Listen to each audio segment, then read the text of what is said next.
The answer is wrong. What? Am I allowed to Google? Okay, I'm trolling. No, I don't think about that one. There's 2 lies and one of these things is true. You need to find out which is true. Round 1. Mount Olympus has 7 buildings. I think that's wrong. Okay, next. You can only find god chests at 3 POIs. You can only find god chests and 3 POIs. No, that's wrong as well. Restored Wheels has 4 popcorn carts. I think that one is true then, yeah. Locked in? Yeah. You're wrong. The first one is true. Mount Olympus has 7 buildings. Okay. First fact is there are 12 main POIs. I don't know the exact number, but 12 could have been true. I need to hear the other things first. The 4 new POIs are on each corner of the map. On the bottom left, I think there's no new POI, so yeah. That's definitely wrong. Classic Cards only has 2 buildings. And that's not right. It has 3 buildings, so that's wrong as well. And the first one is right. The answer is wrong. Classic Cards only has 2 buildings. What? I would have had it wrong as well, not gonna lie, I thought it's a building as well. But Lavish Lair has more chests than any other POI. it's definitely not Lavish Lair. Closest POI to Lavish Lair is Rebel Roost. Rebel Suit should definitely be the closest. The furthest POI from Lavish Lair is Snooty Steps. The furthest PI away from Lavish Lair is Snooty. Yeah. Brawlers is like further away, I think, from Lavish. I think Rebel's Roost is the closest PI to Lavish Lair, 100%. You're right.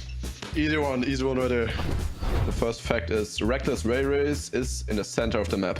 Definitely a lie. So the second fact is the giant statue at Mount Olympus is holding a spear. It might hold a spear, you're right.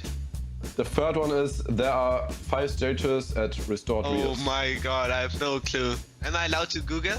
Okay, I'm trolling. No, I don't think about that one. Okay, it's definitely Restored Wheels. So yeah, there are only 5 statues at Restored Wheels. Nice. I knew it. There's 2 sunken planes by the Zenith wall.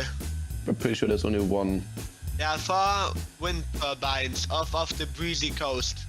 Yeah, that might be a good call right there. There are 6 tennis courts at Classic Courts. No, I think it's only 5. I'm pretty sure that the first and third fact is wrong. So I have to take the second fact here. The second fact is 2. Yeah, okay. First fact is there are more than 30 god chests across the whole map. That's right, need to hit the other one. Grimgate is the only POI with water running through it. Definitely not, I think. I think at Dynamite, there's like water running through it as well. Fencing Fields and Mount Olympus have the same amount of chests. Okay, that's definitely not true, because I know for a fact that fencing has the most chests.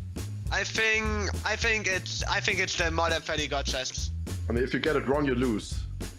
Yeah, I'm still 100%. Yeah, okay, the first fact is true. There's 1 for the god chest. Nice! I'm so smart, you know? Like, Yeah, I mean, we have a tie though. We have a tie right here. good game.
wanna see me with no limits.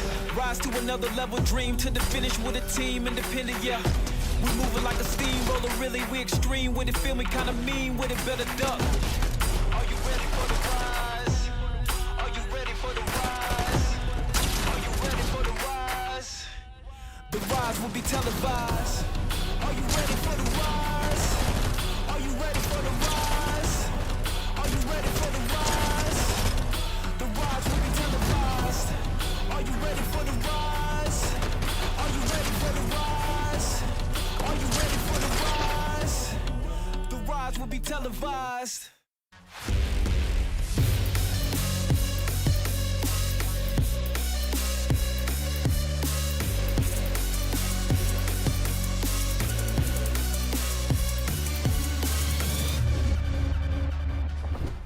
Hello and welcome to day 2 of the Major 2 semi-finals weekend.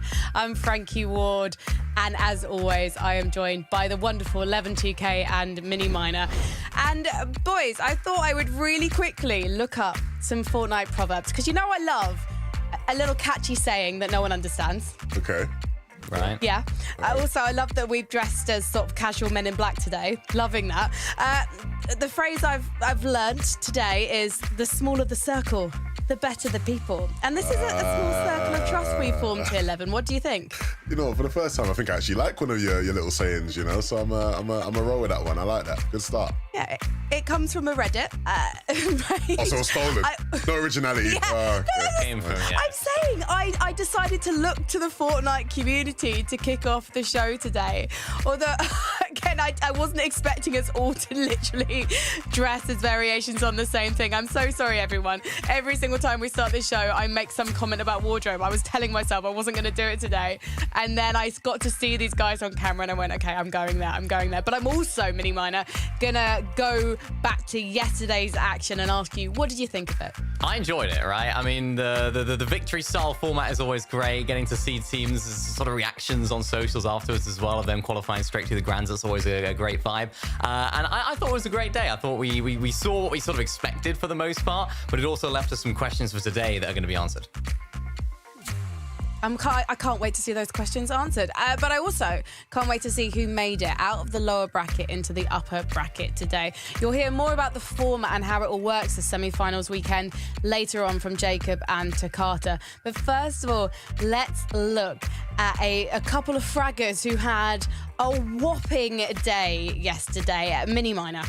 Yeah, we're looking at Chap and Teeny. I mean, this is a duo that, of course, did play in the lower bracket yesterday. Now, of course, qualified through to the upper bracket. And, oh boy, did they qualify in some style. First place, 2 victory royales, 718 points in total yesterday.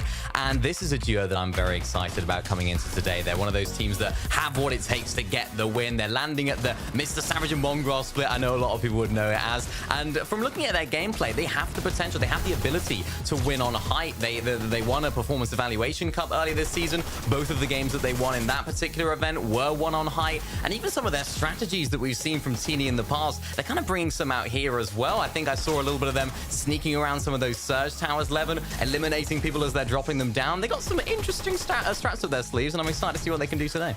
Yeah, I mean, when a team is getting, you know, a 35 elim win, a 25 elim win, an 18 elim 4th place in the semi-finals of FNCS, it's going to ring some alarm bells. And I think you highlighted on something very good there, Mini.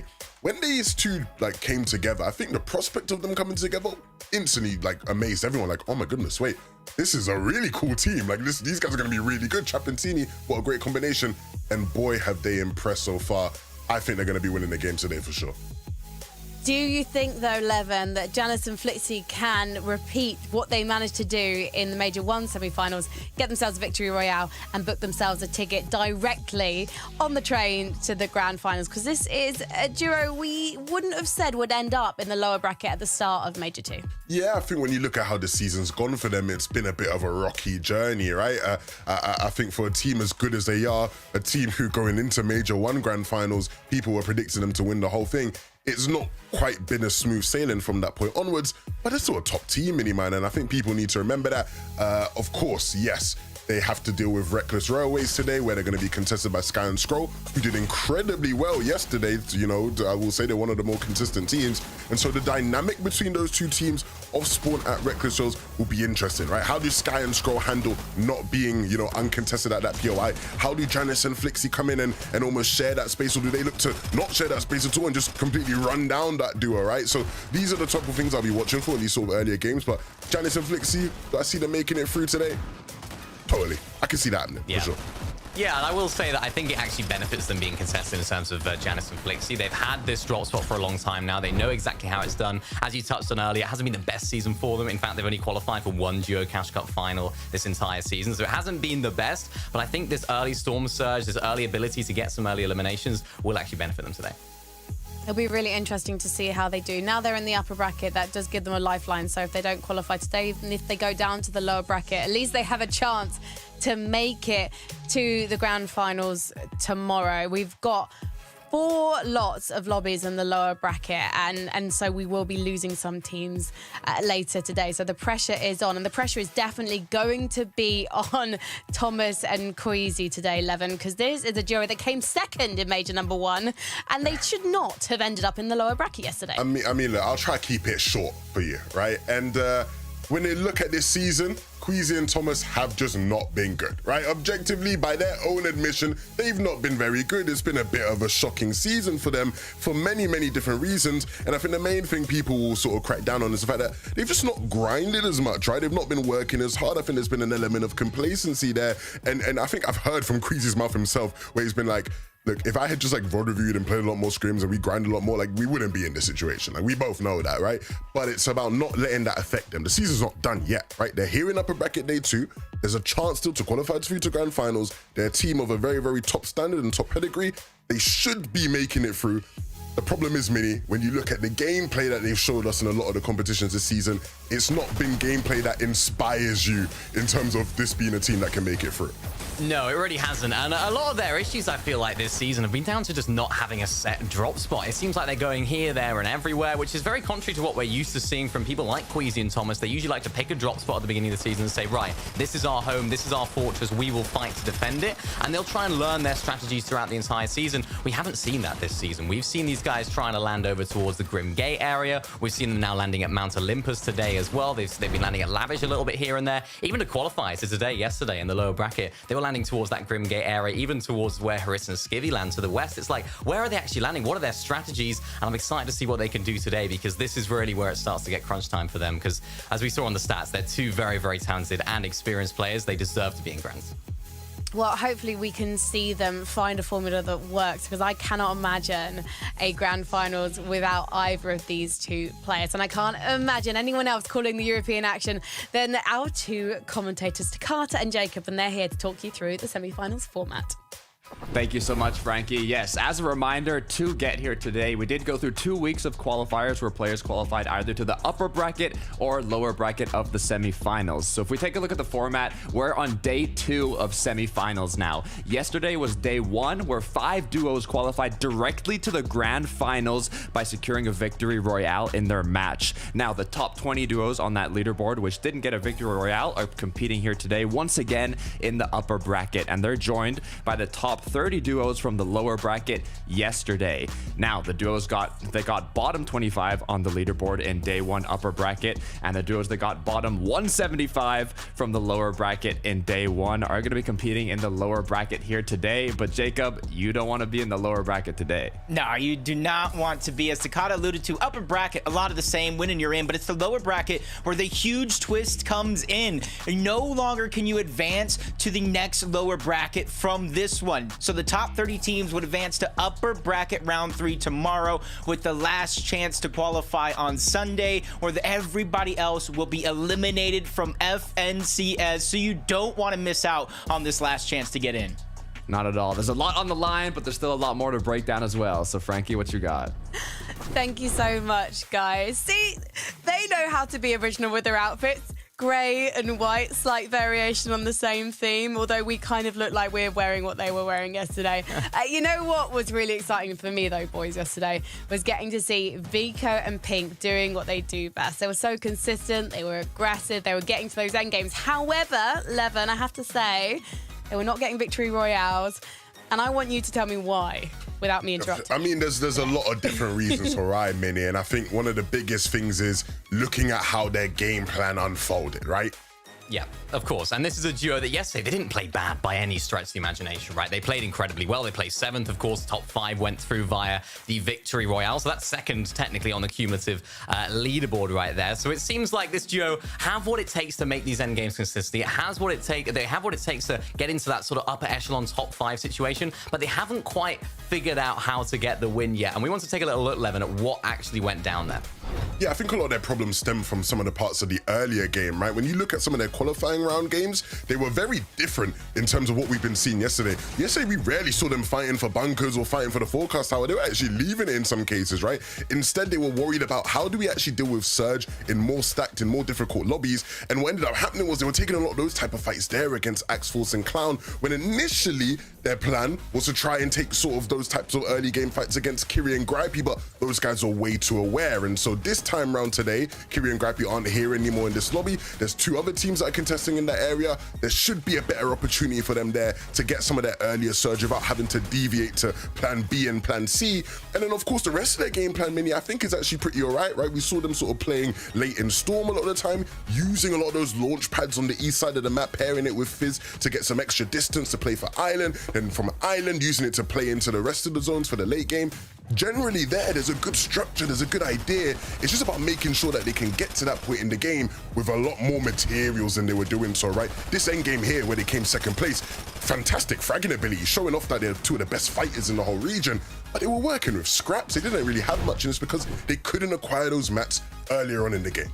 Yeah, that's exactly right. And I wanted to see this. I wanted to see what they can do today, right? What can they do to adjust those gameplay or that gameplay style we saw yesterday? We saw them not actually allowing themselves to farm up mats early. They were trying to go for those Storm Surge tags way too early on, and it kind of set them back in terms of their entire game plan, right? They didn't actually set themselves up for success later on. From this duo today, I just want to see them looking up at height a little bit more. Maybe fix a few of those mistakes in the mid game to make sure they can get to end game with the resources and the materials to take height. And they definitely have what it takes. They're one of those duos that doesn't spend too long on height this season. I mean, during the qualifiers, they spent a total of 90 seconds on height, which is one of the lowest in the entire region. So I think this is a duo that have what it takes to play height. They're not playing it right now, but this is a win format. Height wins games. I want to see it. Height definitely was winning the games yesterday, Minnie, but when you think about Vico and Pink, as you've already mentioned, they're such solid fighters, they're such solid fraggers, and I just think about Vico maybe with a shotgun just busting through walls. And Levin, I just wondered, do you agree? Do you think that these guys should be trying to go for high ground if it doesn't necessarily play to their strengths? I mean, naturally, in this type of format, there's more of a reason to look up there, right? Because like Minnie says, a lot of the time you're going to see people win up there a lot easier. The thing is, they don't need to, right? Because like you're sort of highlighting, Frankie, they're such good fighters. They're 2 of the best players on mid and low ground. And we saw it yesterday. They can completely wipe people out on some of these mid and low ground layers. If they had more loot on those mid and low ground layers, I think they'd be able to be a team that can win a game from lower mid ground. I don't think they need to be looking up at height, but it definitely will not hurt them if they're looking up there a bit more today. We're actually dressed like the Vico fan club. Yeah. I've just realised it. Okay, then, one final question before we do jump into the first game. Who is going to be winning a golden ticket today and qualifying for the grand finals? Levin. Oh, that's a tough one. That is a tough one. I think Chapentini is just the clear one for me. They're so dominant. They've been so good since forming as a duo. Mustache Malibuka, I'm still going to try and say them, even though I said them all day yesterday. Guys, you got to get a win to qual right now. You know, it's time. You got Grimcoin. It's now time to perform. So yesterday was not a good day. Well, they didn't. Yeah. So it's like, you know, they didn't get Grimcoin. They didn't perform. So I think today should hopefully be their day for them. I mean, they certainly have what it takes to get a win. I've got a cheeky never question. I like to say I tell no lies, but obviously I said last question, and now I've got one more. We've got 50 seconds. Going back to Queasy and Thomas, Levin, if they fail today, if they go back down into the lower bracket and they don't make mains, do you see this duo staying together in Major 3? Ooh, scary, scary settings. I mean, they obviously will stay together because they've called globals, right? You're not going to split when you're going globals together. but the risk of having a bad season is the potential to soil the vibes, right? Ruin the vibes. And maybe, you might start building resentment for your duo partner if things ain't going right. So hopefully the vibes stay good regardless of what happens this season. Yeah, you got to keep the good vibes going. Although the two of you made me feel like a third wheel yesterday. So how are you going to keep the vibes going on the desk? We don't really worry about you too much. We just do our thing, and you slot in where you can, Yeah, that's true. I'll head to the kitchen then as we head over to our commentators, Jakarta. The two of them together is Jacob and Jakarta. Thank you so much, Frankie. Jacob, day 2 of semifinals. It's time to get back into the action. A lot of new names are in the lobby today. I know Thomas HD and Queasy, Janice Flixie, Levin Mini were talking about it on the desk. There's so much new competition. But who's going to get those victory royales? As a reminder, you do qualify directly to the grand finals if you're able to win a match today. So it's all or nothing. I like the way you kind of mixed in both the returning teams from yesterday and some of the superstar teams that qualified from that lower bracket. Eyes are on Queasy and Thomas. Throughout this season, they struggled in these open style lobbies where it's constant running games with so many different teams. But when you get into a set lobby, that's when you start to see the potential of what Queasy and Thomas can really bring to the table. With 5 games here today, I would actually be more surprised if they didn't win at least one. But you mentioned Tayson, Veno, you mentioned Janice, Flixie, they all have that same chance, and it all starts right here with game number 1.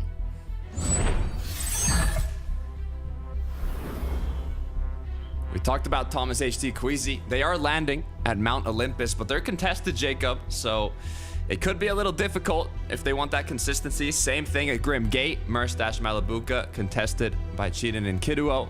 So a lot of the big names here are going to be having one of the battles off spawn. And just like I was mentioning, Malabuka Merstash looks like they might just start off strong today. Yeah, this is a huge switch up from what we've seen yesterday. And for a number of reasons, they're ready to 50-50 that top chest. They're ready to kind of put it all on the line. And then there's a few less teams around Grim Gates. At least one point yesterday, we saw 7, 8, almost 20% of the lobby floating around Grim Gates. But when you have teams like Ferdoxy, Trippin that have qualified out of this, even though they don't necessarily land directly there, it puts less pressure on Malabuka Merstash, a feeling of flexibility, and you can see it right here, just planning accordingly, knowing that team was going to drop down on those barrels. Oh yeah, this is night and day from yesterday in the upper bracket. There's still potential third parties surrounding them, but not being triple conned, coming out on top off the start, unlike yesterday, where I believe the first 2, maybe even 3 games, they basically got eliminated off the rip. So good start for Merstash Malabuka. Can they get a VR though? That's the main question. Thomas HD, Queasy at Mount Olympus. I'm curious to see exactly how they play this out. They have been kind of switching their drop throughout the season, like Mini Manor was going through earlier on, so we'll see how they're able to play it here. But for Howley and Nefrizzi, they've also got themselves in a little engagement, making use of that bush bomb though. Yeah, it's Andelix and Sato on the other side, and right now they just have a huge advantage. Getting to expend all the builds, just try to maintain that elevation. While one fight's going down, you see Yanis and Flixie on the other side, getting a couple eliminations in the feed, but you can see Howley, no ammo in his Gatekeeper. He's stuck to just maybe a clip in the Harbinger SMG. The longer this fight goes, the more of a nightmare it is going to become, because all of the floor loot, everything has already been given up, and he finds some ammo given away from his teammate, I do believe, and now that's going to give him the confidence to continue to go on this chase. Looking to see if they can find an angle here. Andalex is going to get knocked. Nefrizzi Howley now upper hand in this engagement. Sato left alone, forced to pop a big pot. Has chug splashes. Has what he needs to recuperate a bit of HP, but you never want to be in a 1 versus 2, especially in the semifinals where all the players here are veterans of Fortnite competitive. So Sato has decided to kind of back off a little bit. Yeah, there is a launch pad towards the back he could potentially use to try to stay alive, but Howley and Nefrizzi know there's only X amount of options you can take to try to disengage off of this spot, and the more common one is towards the back because of that launch pad. Some loot down there as well, but you can see Nefrizzi and Howley knows that this player did not launch pad away, so only 2 assumptions is maybe he swam, but they see him towards the side. Sato gets, I think, DMR tagged up. And this is going to give him the 2v1 opportunity. Another shot can be fired from above on from Howley. And eventually the turn and burn comes in. Sato goes down. Andelix falls in game 1. And a huge boost of confidence for Howley and Nefrizzi. Great way to start off the match. Keep that momentum going is what they need to do here. Taking a look, though. Engagement after engagement. We've got a dangerous start to the semifinals here. It's going to be Axe Force and Clownski who have the advantage in this one. It's a lot of early game fights. Not necessarily what we saw in game 1 to start the day yesterday. A little bit more slow paced. Storm Surge forcing a lot of the action. I think being able to watch the VODs, some teams coming from the lower bracket, Axe Force, Clownski, not backing down. They know it's an isolated fight on the side out away from Mount Olympus, so it's going to be an easy 2 eliminations for them. And just judging by the loadout, the only thing that they're really lacking is maybe some shields and the rest of the material. So great start for them to get off with those Surge to start the game. Taking a look at Janice Flixie, like mentioned earlier, coming from the lower bracket yesterday, now in uppers with that opportunity, that chance to make it directly to the grand finals, and starting off with a couple eliminations. I mean, that's a good way to go, Jacob. I wouldn't be mad with that. Reckless Railways as well. Incredible amount of loot. And pretty centered on the map, so opportunity for Surge bases, opportunity for those Storm Surge tags. We saw how stacked the first match of uppers was yesterday. So getting that damage early on is crucial. No, it definitely is. As the day went on, we saw Storm Surge kind of activate later and later on in some of these games, but as it stands now, you know, Storm Surge won't necessarily turn on until Zone 4, so a lot of the teams are trying to be proactive, get their Storm Surge numbers up while they can. Meanwhile, Pink and Vico, one of the most consistent teams we've seen all season in terms of placement, in terms of the leaderboard. But what they lack, Takata, is the ability to get the wins. Throughout this FNCS, the qualifiers, they've only managed 1 win so far. And I kind of asked you, does that scare you in a situation like this where it's win and you're in? Or you're kind of calm, cool, collected, knowing they'll eventually get in by Sunday? I mean, I'm totally calm, to be honest. This duo, like you said, has been, I would say, the most consistent duo in the upper bracket so far. Their playstyle is low ground, and the duos that are winning these matches are duos that play high ground. Cammy and Seti in the qualifiers spent over 1,200 seconds on the high ground, and Pink and Vico, 90 seconds. Like, literally 10 times less than Cammy and Seti. So they're not really high ground players, but they're consistent, and once they make it to grand finals, which I believe they'll do through consistency. I mean, I think they could even win a game, to be honest, but if not, they'll do it through consistency 100%. And once that happens, grand finals is where they'll show their true potential. Yeah, so I think we're in agreement. So if you guys are fans of Pink and Vico, almost nothing to worry about, but we might revisit this conversation come Sunday, later half of the upper bracket, or even the lowers if things still don't go their way. Tayson and Veno. Tayson yesterday, a massive 1v2 against the Major 1 champs, taking down both Malabuka and Mustache. They did enough to get into the top 25 of the leaderboard to advance to upper bracket round 2, which they're playing in today. But I kind of expected them to get a win yesterday, to not have to play the rest of the weekend, and I want to see that type of play, that type of potential coming out of them today. Teeny and Shap looking like they got the forecast tower here. Also, quick reminder, we are watching the upper bracket, but lower bracket is being played out at the same time, and there's players like Mongrel and Mr. Savage competing there. If they don't make upper bracket today, that's it for the rest of the lower bracket duos. So luckily enough, the players here do have more chances to get the victory royale directly to the grand finals or get top 20 on the leaderboard and play in day 3 upper bracket. So even if you don't get that VR, it's important to get points. You talked about Mustache Malabuka. They basically qualified through the consistency on the leaderboard in their last match where they got top 3. Without that, they would have been in lower bracket. So let's see if Chap and Teeny, who came from that lower bracket, and it's their first day in upper bracket, can show us what they're really made of. Yeah, they've already showed the blueprint of getting a win, but as we know, the lower bracket's a little different. They were getting so aggressive. They're already starting off here, but a huge shot's going to back down Chap momentarily. Chain of Hades come out, just trying to get some damage through the builds. But Demus and Serene just not backing down out of this fight. And they're even creating more space because they know if this comes prolonged, space is going to be key. Teeny is just getting bounced around. Chap just gets his shields drained off again. A lot of those healing resources being used before they can even break in and get any damage on this fight. Dashes, you can see, on both players here, which can be used for playing hyper aggressive if they want to jump directly into the box, get up close and personal. Do have that Chain of Hades, which we've been kind of seeing a bit more recently compared to the start of the season. What I'm trying to figure out here is I don't think this engagement is necessarily for eliminations. They have the forecast tower. They have an advantage for playing that late game, but what they don't have is, one, a lot of materials, but not enough damage. So hopefully from this engagement, they can kind of take some pop shots and do a bit more. But if not, and they don't see much opportunity from it, they might just look at their surroundings. Yeah, with how long this fight took, it's almost a necessary play with any teams third partying in. We saw a lot of third, even fourth parties throughout different stages of the game. Some build fights, some for bunkers, even some coming for forecast towers. So they're trying to think ahead. And coming from the lower bracket, that's almost going to be a necessity. Seeing how a lot of these teams played yesterday in these set lobbies. What are the rotations like? What risk are they taking? And we're seeing a risk already coming out from Queasy and Thomas.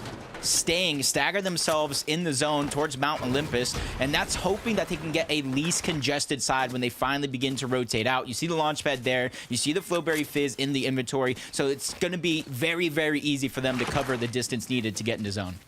All they need is that win, Jacob. All they need is that win. If they can get 6 med kits in the inventory, hold on to them for the late game. All you really need is that VR, so they're playing the long run here.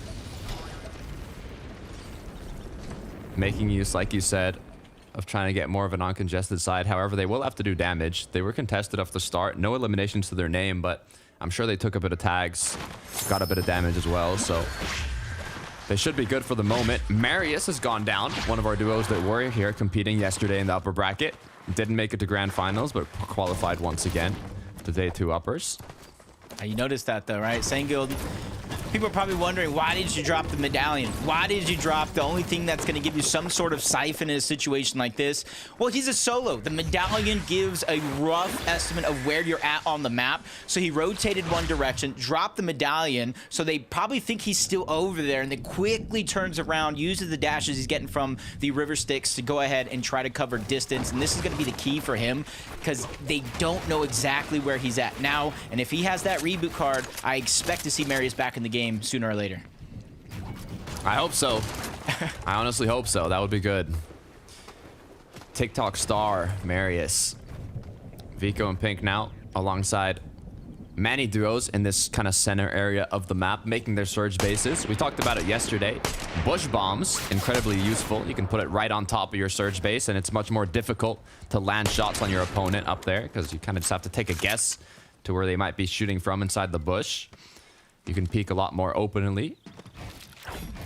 A little bit different of a sky base though than we typically see with the cones. Switching things up, just some half-edited floors, give him more line of sight with the bush bomb that you were talking about. But he's separated right now with the zone moving in. Veno is going to have to start his footwork to reunite with Tayson. And then you have a team like Vico and Pink watching everybody rotating in very slow to the backside of zone. Multiple players have already been spotted out. And Pink and Vico don't even have their own safety spot in towards the zone themselves. They got a few more steps to cover, but they're just staggering themselves as long as possible because they know how important this surge is. This is a team that consistently placed in the top of the leaderboard yesterday, but failed to get a win. And you got to think some of that was because how in shambles they were because of Storm Surge.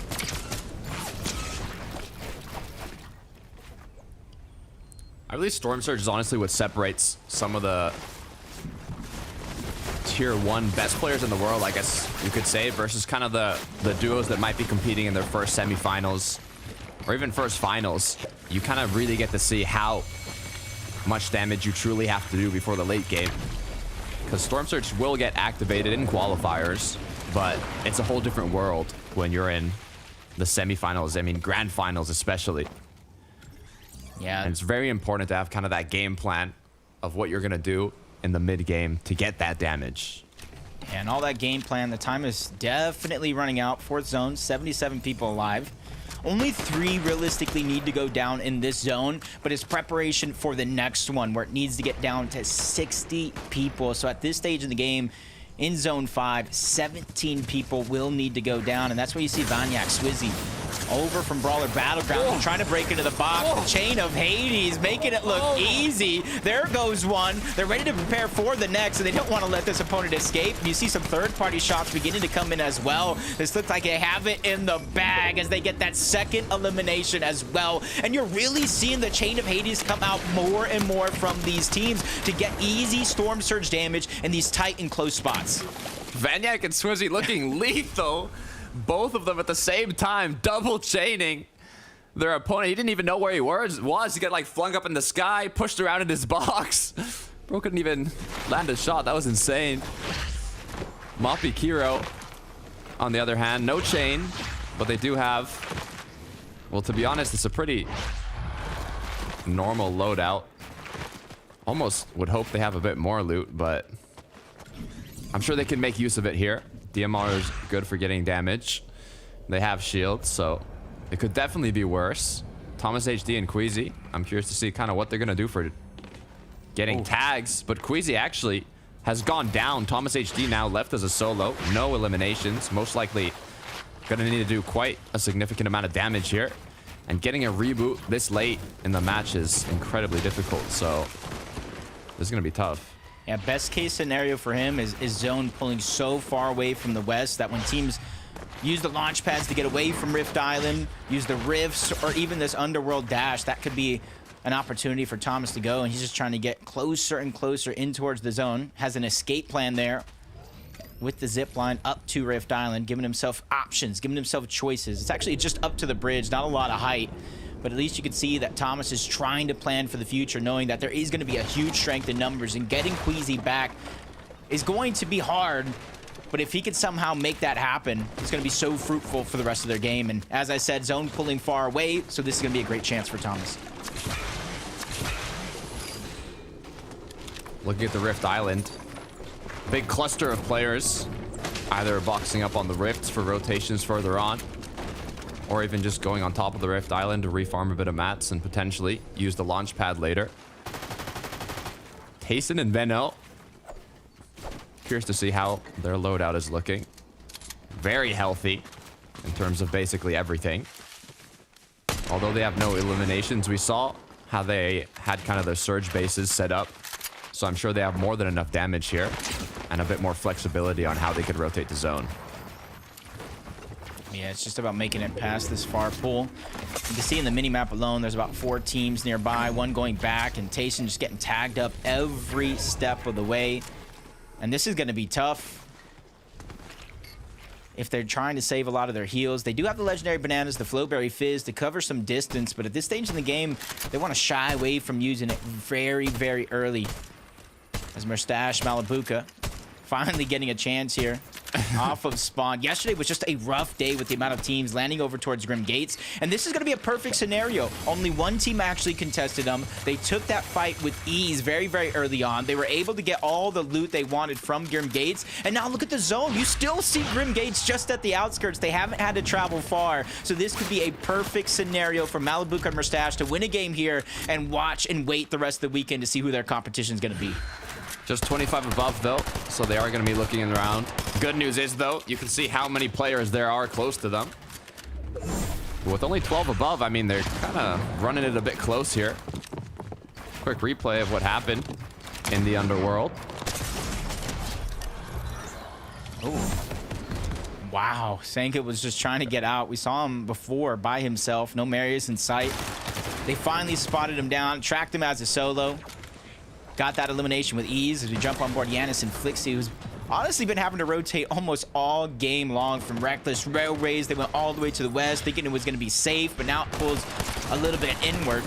So their job of rotation isn't done just yet, but Mustache and Malabuka down on Surge. They have no way to go but inside of another team's box.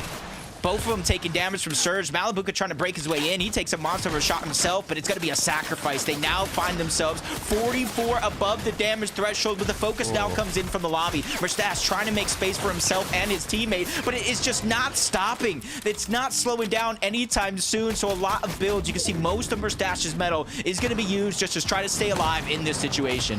So much pressure is being put onto them. They do not even have time to recuperate the shield that they have lost. But the good news is now I think they get a little bit to breathe. Issue is only 2 above. At any moment now, they could go below the Storm Surge threshold once again and be forced to aggressively look for that damage. And look at that, 9 below. It's time now. Pressure is on. What choice are they going to make here? All in once again, or just try and take some shots from afar? All it's going to really be is a couple tags. Yeah, it gets a little frustrating knowing it's just one tag, one shot. As they quickly turn around, they spot out another team. They try to go again into the box, but Merstash loses Malibuka this time around, but finally finds the down body, saves it for now. But does any team notice that he's going for the revive and try to disrupt it? I'm not sure with how stacked this top side of the zone is. Anybody has a chance to even look in that direction. Trulex, Chicho, Firebro, Kiro, everybody just having a little bit of distraction going down, just trying to stay alive right above where Malibuka and Merstash just got a successful revive on. I don't know how they're still on their feet, but that other duo that was holding on kind of gave them that bit of time when they got pushed, so they're safe once again, but for how long? They have 3 big pots, but they really need to make something happen. 107 above, so not as much of an urgency to get that damage, but at this point, they're going to need a refresh. Yeah, you can see finally heals coming out. A lot of materials being expended for that lobby focus. A lot of the heals being used now because of that fight. But you can see when it comes to the damage, they did what they needed to do. They got 105 above the damage threshold. That's a success in their books, but it's all about keeping the momentum alive and stretching one success into another. There's still 29 teams still left in this lobby. Placement points have not begun to come in yet. It's a marathon, not a race on the day. Clownski Axe Force. Another duo that's having a bit of trouble here. Both white. Luckily enough, he finds a big crack, but it's not going to be enough to get the knockdown. Ends up going down himself. Axe Force left alone. Opponent is just 1 shot away from getting eliminated, though. Unable to connect it. Vortex with the 180 shot. 7th elimination to his name. Put back in the game for just a bit longer. That was a big elimination by Vortex, staying alive. The turn burn takes him down through the edited builds, and the fashion he made it happen. As you see Vico fighting outside of zone. Pink is separated from him, trying to make it to the zone. As Forzen goes down, Guden probably still alive, trying to make something happen, but this is where it gets tough. This is where we've seen Pink and Vico find a lot of their struggles. It's this point in the game. They use a lot of their resources, a lot of their material just to continue to make it from 7th zone on. So a big impact refresh, anything is going to be huge, and it's going to be necessary to keep them going in this game. Oof, Vico barely getting his toes back into zone as his opponents were shooting him from multiple different angles, but Flowberry Fizz is going to be the savior here, recuperating all that shield that was lost during the rotate. Medkit as well to get that HP back. Not too far away from zone. They're also one of the closer duos if you had a time to look at the mini map, so it's not an incredibly far rotate. In terms of high ground, looks like Tace and Benno are a bit high up. Issue is they are not even close to the 8th zone, so they have to rotate to the complete opposite side of the map here.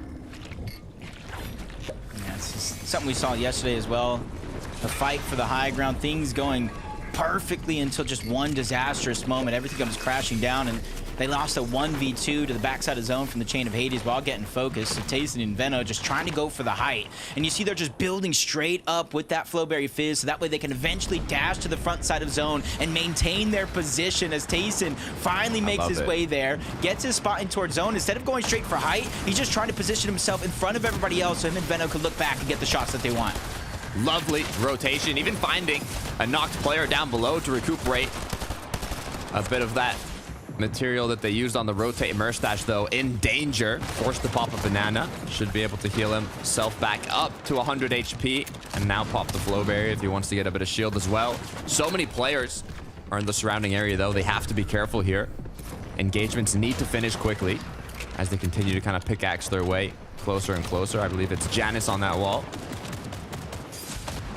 You have to be careful. There's not a lot of heals, not a lot of materials, so almost a high ground play is out of the question. But they do have the Grimgate Dash Medallion, so they could get out of a tight spot when they need it. Yanis, Flixie, they're just trying to charge up, get ready for this next rotation. And another time we see Vanyak and Swizzy, another team overtaking the high ground. And one thing that we've learned throughout these qualifiers is you take it too soon with the Flowberry Fizz, with the dashes, that everything could come crashing down at a moment's notice. If you're able to get high enough, though, and you're connected to enough structures, we've seen duos hold on to it as well from first moving zone. Will Vaniac and Swizzy be one of those? They have more than enough materials for these initial zones, depending if it keeps pulling far or maybe even pulls back to them. There's a great opportunity, though, to get those tags. They're already 500 above, so not too much of an issue, but could potentially even find some eliminations. Malibuka and Merstash choosing to stay more ahead. They do have to be careful, though. They use so many materials getting to this late game that they will need to find a refresh quicker than other duos. Yeah, multiple teams just trying to get aggressive from different angles. They were low on materials before, and now they're almost fresh out. Malibuka trying to hold the wall, 700 above the damage threshold. The fight isn't even necessary as they trade on over the dash to give 3 each. Trying to prepare themselves for the end game. Yanis, Flixie, they continue to stay ahead of the curve in front of the zone. They're knocking on the door. Malibuka and Merstash, Panzir, El Teenzy, they're getting aggressive, catching multiple players off guard. And that's what happens in an end game that is this chaotic. It takes his 1 second of lapse of judgment to catch you off guard. Merstash gone down. Malibuka left as a solo now. No heals to work with. No builds to work with. Has to find any sort of refresh here. Top 16 already. Better start than day 1, so anything counts here. Shots unable to connect. Dash is being put to good use. Just one more shot and Malibuka goes down. Vaniac Swizzy still up above. Yeah, just getting ping pong down low on the low ground. Not really able to kind of make those dashes worth it. Vaniac, Swizzy looking strong. Nobody has a chance to look up just yet. You even see Flixie trying to regenerate some of the health before he becomes a target. And this is the portion of the game where Vaniac and Swizzy have nothing to do but look down and put pressure on the rest of the lobby. Even if they don't get the eliminations, forcing teams to battle each other, take each other out is the next best thing. Pink and Vico, once again, looking to dominate the low ground. Not a lot of materials, so too many choices either. Zohan Peace King down below. Vico now finds another one. That's 3 on the board. He's lost his duo partner, though. Pink is down. Just 20 HP to work with. Has minis, has flow berries, but he needs time to be able to use them. Box is coming through. Pressure from above. Not too many options here for Vico. Yeah, he tried to separate himself with that layer change, but he gets focused by high ground, forced into the water, taken out and run over by another team. Flixie by himself. Anything is possible. He does have the legendary banana and multiple splashes if it does come down to a heal off, but forced into the storm sooner than what he wanted. Staggers, uses the only banana, but this is his chance to get a flank, a sneak attack onto somebody, but instead he looks towards height. Everything comes crashing down. This is a chance for him to get more eliminations from the backside of the zone. Both players have been dropped. They had the Flowberry activated, though, so they did not get eliminated to fall damage. Tree in the way. Chop it down. Timber. Vaniac continuing to tart bomb forwards as Flixie's left alone. Down below. Needs to hunt for something here. Yeah, those extra materials could be the difference, but Flexi is not done just yet. Finds another elimination. A good amount of loot. Flopper at the perfect time. Doesn't get a chance to use it. That's going to be Swizzy who takes him out, goes after Zohan to prevent the heal off, and in game 1 of day 2 of the EU FNCS, Swizzy and his teammate take the game over. By not holding height a single time in day 1 to now, first match of the second day upper bracket semi-finals, and they say, you know what? We didn't hold it once yesterday. We're going to hold it from first zone. We're going to hold it second zone, third zone, hold it every single moving zone until the last one to secure that victory royale and their spot in the EU FNCS Grand Finals. Yeah, picture perfect in the end game. Vaniac spraying down from above, causing distraction. Making something like this for Swizzy just so easy for him to go in and get that final elimination. Welcome to the Grand Finals. And you got to imagine day 1, you know, some might say they had their missteps. Others might say it was just good practice for this finals lobby. They finally achieved it and they get a much needed break before finals. I know they got smiles on their face, but I also know 3 people that have all their smiles on their face. It's Frankie, Levin, and Minnie. What just happened? No. I have no smile on my face. I take this incredibly seriously. But I am very happy to see that Swizzy and Vaniac have taken the first victory royale of the day, and they're already in the grand finals. 11. Talk me through this very serious end game. I mean, to be honest, I'm saying end game, but the whole game, it felt like from this duo was perfect. Yeah, I think what we just saw there, Frankie, was a team take some initiative. Yesterday, no high ground at all. They said, look, we are in this end game. We have a shot. we're just gonna play it and try get a win. No funny business, no mucking about, no messing around. Funnily enough, right? You know, we talked about this yesterday, Mini. When we look at Major 1, Game 1 was won by Vanyak. Obviously, back then he was playing with Sined and not Swizzy. Yep. But now here in day 1, or day 2, sorry, Game 1, Vanyak doing what he does best again, picking up a win from Hype. Yeah, as you said, it's just that confidence just to go up on Hype game number 1. I think a lot of players just gonna try and feel out the lobby. These guys are like, no, we're not doing any of that business. We want to have dinner early. We want to get this job done nice and early, and that's exactly what they've just done. I think it's what we expected from this, Joe. We expected this to be one of our Hype teams in the lobby, right? We saw them even there towards the end when we got to see the drone view of all the builds. They hold Hype for the entire end game. Like nobody was even looking up. Even when they did, I think it was Flixie actually that ended up spraying up, and actually they fell. But of course, they had that flow break phase activated. So the height dynamics, the height fundamentals from this duo are fantastic. And of course, to close out game number 1, that's the ideal circumstance of the second day. And it was a pretty good circumstance for Janice and Flixie because, I mean, they got at least 7 eliminations. They made it to the end game. And I was so impressed to see that they had taken the upper bracket by force, so to speak. And 11, they're looking good. Yeah, there was a bunch of those teams, right? You know, that we sort of had highlighted, and the ones that you'd expect who got really deep into that game. A lot of them, though, towards the end, they just looked a bit stretched. I mean, the zones that game weren't particularly the easiest to navigate, which is why I'm almost more impressed that Vanyak and Swizzy did as well as they did. They sort of had to traverse across almost the whole map, right, to sort of get to where they went to. But Janice and Flixie in particular, again, are a team that we knew were going to be a problem in these lobbies as long as they can sort of get on the right track, right? Things haven't been as smooth sailing for them this season. And Flixie with a nice sort of solo clutch here to push them deeper and deeper. Yeah, and that's really what it's all about for the teams that aren't winning. You want to make sure that you're staying inside of that top 25, just to make sure that you will be making an appearance in the upper bracket tomorrow, right? So I think this might just give this duo a little bit more flexibility now. You know, they've got that placement pretty much wrapped up. They just want to make sure now they can continue this sort of nice gameplay, this nice end game gameplay as well, of course, because coming out of a contested Reckless is always going to be a little bit of a dicey one for this duo in particular, but they seem to navigate it very well, making it to end game. And I think this is a duo that we can expect to see get a win today, despite the fact they were in lower brackets yesterday. I think they're just too good not to. Let's take a look at the leaderboard and see what the standings are like after that epic game. Don't forget, the leaderboard, as you see it today, numbers 1 to 5 will gradually become the golden ticket winners, right? That's why you see that Swizzy and Vanyak have a whopping 1,040 points, because now they're out of the lobby. They don't need to play again until next weekend. But having a look down at the list that's here, I'm actually quite surprised, because I was looking at the big names that we're seeing in that end game, looking at Mersash and Malibu, going, okay, great, these guys are they're grinding through this end game, they're picking up points. I'm actually surprised to see they're in 10th below some names I'm not so familiar with, like El Tenzi and Panzer. Panzer rings a bell for sure, but were you expecting to see them to make it so far, Mini Miner? I mean, I was expecting to make it far, right? We saw them, they had the Dash Medallion, they had all the ingredients for success, and I was speaking to 11 in the back, we were saying that, you know, this has got to be a win for them, right? This has got to be something good coming out of this game, but unfortunately it was Storm Surge, ultimately, which is what sort of let this duo down. Of course, with the nature of this zone being so close to Grim Gate, their drop spot, they didn't have to move around as much, they didn't have the freedom, the flexibility to go and surge base up and try and get loads of tags. So it just forced them to overextend, try and take fights that they really could have avoided. And of course, that expended so many of their heals, so many of their resources in terms of their builds as well.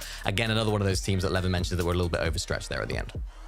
Yeah, it was definitely quite an intense end game. Vortex and Belushi, I'm guessing they came from the lower bracket because we didn't really get to see much from them yesterday, but Levin, surely they're going to be a duo to watch as we go through the games tonight. Yeah, what I always say about Vortex and Belushi is that they're just one of those teams where you may not know how, but they're always in grand finals. Like they're always like Vortex is just always in FNCS grand finals, regardless of what season it is. So yeah, they've snuck their way in here now from lowers, and I don't know how, but they probably will find a way to grand finals. I think we should make some bold predictions, though. Okay. My bold prediction, I'm going to go first, I'm very rude like that, is that Trulex and Chicho will get one of those victory royales, be it today or tomorrow. I think that this is a duo that we should definitely be keeping our eyes on. And I'm saying that basically because I listen and I learn my lessons from talking to you guys. Mini Miner, would you agree? I think this is a duo that can get a win, right? We've seen in the past. The way they're playing this season, the way they're playing at the moment is very consistent. And it was probably more true to the statement you made yesterday about Pink and Vico, the fact that they're always making the end game and not necessarily getting wins. I think this is exactly what Trulets and Chicho are doing as well. They seem to always make it into that top 5, into that top 10 situation. So I think for them, it'll be a tomorrow job with the way they're playing right now. But who knows, right? They can always pull something out of their locker. I think you're being let's too see nice. if they can. Oh, I think you're being too nice. Frankie, bold prediction. I think one of the best teams in the lobby is going to win again. I mean, sure, yeah. No, go on. Who's going to win? Who's the best team in the lobby right now? I think they're one of the best teams. I just don't think it's a bold prediction. I think it's... But, okay, fine. That's true. It's only a bold prediction because it comes from me. We're going to head over to our cars. Says I called them Jakarta earlier. I'm going to make it stick. Here's Jakarta. Thank you so much again, Frankie. It's catching on. Jakarta. We might see a new duo in the next Cash Cup. Who knows? But with 4 games left, I'm getting that same feeling as yesterday. It's barely the start of day 2, but time is running out quickly for some of these teams. Yeah, I mean, I'm used to 6 games for set lobbies like this, but only 5 games and each one being an opportunity to qualify to grand finals. It definitely gets a bit stressful, but the battle bus is ready, so let's get right into the action.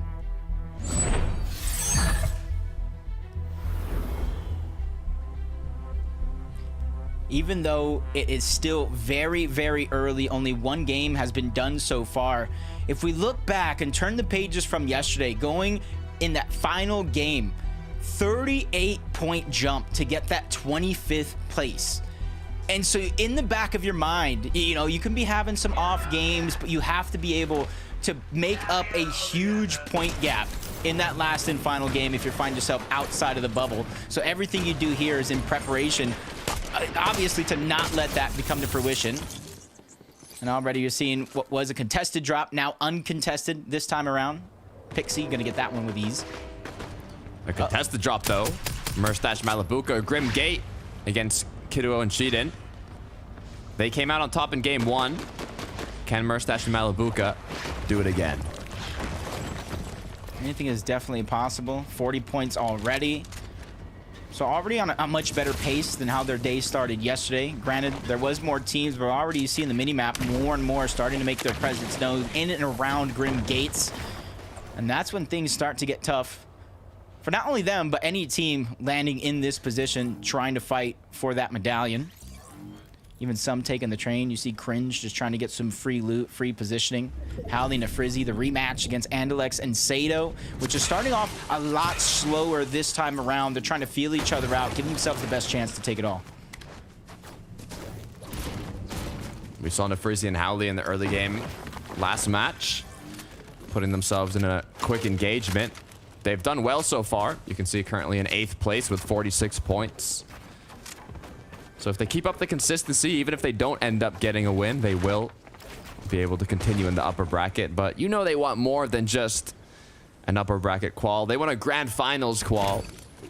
So Andalex and Sato, I'm trying to think if they look like they want to repeat game 1 and get a bit of action. It looks like they do. Both players kind of taking shots back and forth, but will they fully commit? I'm not sure. Yeah, I think right now it's just kind of looting up for scraps, play it out. If there's an opportunity, I could see them taking it, but I also see Queasy in the feed going down early again. The struggles from Mount Olympus for Queasy and Thomas continue, and we knew it wasn't going to be an easy fight at all. We knew they were contested going into the day, but I just thought we would see just a little bit more out of them on this off-spawn fight that we haven't really had a chance to see, not only today, but almost all FNCS long. Yeah, this is dangerous. They did take some shots at each other in the first match, but they didn't have a full-on battle. So neither duo ended up going down. I'm curious on how Queasy actually got eliminated here, because Thomas isn't even getting chased by the opposing duo, so I feel like it might have been from afar. But now, once again, Thomas kind of put in a tough situation where he has to find a reboot for Queasy. Good news is, though, it's much earlier on in the match, so it definitely makes things easier. Yeah, there's a chance that you can kind of wait it out, let them go for the medallion. That's when you make your move to at least get Queasy back. One side of the map to the next. Pink Vico. Kind of calm, cool, collected game plan going in. Last major, I felt like their off-spawn battles were much more of a battle between Kiro and Kuduo for that forecast tower, even the drop spot. This time around, they have a much better chance off spawn, which is why I think they're finding so much consistency. Because yesterday, every game, I think maybe but one, was won by an uncontested team. When you're uncontested, you know as well as I do, you can get your loot, get your material, get your rotation, and then start the hunt for the positioning in which you'd get Surge. And Pink and Vico have this portion of the game down locked. Because once again, just like yesterday, moving towards Mount Olympus, probably going to go on top of the statue just so they get the best line of sight to try to use them DMRs to get Surge. My favorite part of being uncontested is you can just focus on your route, right? Whether it be your loot path in the early game, maximizing efficiency, or how you're going to get tags in the mid game, where you're going to base up, where you're going to look for those tags. And like you said, being uncontested opens up the opportunity to just kind of replicate that studied strategy game on time and time again. If you're contested, you never really know when you're going to get done with that engagement or what path is going to get blocked off. Looks like Murstache and Malabuka, though, although they didn't get eliminations off the bat here, they still should be able to get the medallion and mythic loot, but be careful. I do see Kiduo and Cheatin close by. Will they hop on them here? Looks like they did close the distance rather quickly. Even a couple other teams around Grim Gates starting to turn their heads in this direction. Cheating right above Malabuka and Murstache, just trying to make sure that they have entirety of that base underneath their control. And you can see that elevation already paying off tenfold for Pink and Vico. Great examples how they're getting their Surge, and just two well-placed shots with the DMR is going to take down Axe Force. Wow. Put to sleep. Great shots from Vico here. Axe Force's duo, though. Sandguild, I believe, did get away earlier on, so it's going to be a kind of Thomas HD type of game here for Sandguild, where he's going to have to play slow and see if he can get the reboot later on. But for Vico and Pink, on top of Mount Olympus, already got one elimination, opportunity to get more damage. I mean, they're feeling pretty comfortable, I'd say. Yeah, especially since they have the line of sight. They can see anybody, including if anybody goes for that reboot card of Axe Force. But from the underworld side of the map, Marius is getting active yet again, picking up both of those eliminations with the help of Sandguild. And you can see this time around, they didn't even try to stay for that medallion or the Mythic Harbinger SMG out from Underworld. Teams kind of use that to track, at least find your location and kind of figure out where you're at. So it's going to be a great adjustment for Marius and Sandguild just to worry about Storm Surge and rotation from here on out without anybody knowing where they're at. That's the positives of being in that Underworld, having the River of Styx close by. You don't need the medallion to get those dashes replenished. We can see how they actually ended up securing these two eliminations. It was pretty stress-free, to be honest. Both players having good angles. Flixie Yanis looking good, to be honest, by the Reckless Railways. Coming from the lower bracket. This is their first shot at actually qualifying to the grand finals. So hopefully they can continue the momentum we saw from game one and make something happen here. Yeah, already they're looking like they're on fire. 2-0 off spawn against their opponents, getting all of Reckless Railways to themselves. And by the time they're ready, after they loot up to kind of rotate on out, find another spot, they see the zone is kind of pulling in, staying around towards Reckless Railways. So they're going to make this decision to cut back, scrap together whatever loot they want. You see them picking up the water bending ability, even dropping it, so you can see like who they trust more to get that damage before rotating back over towards Reckless Railways, where they're going to try to position themselves with the base so they can get Surge.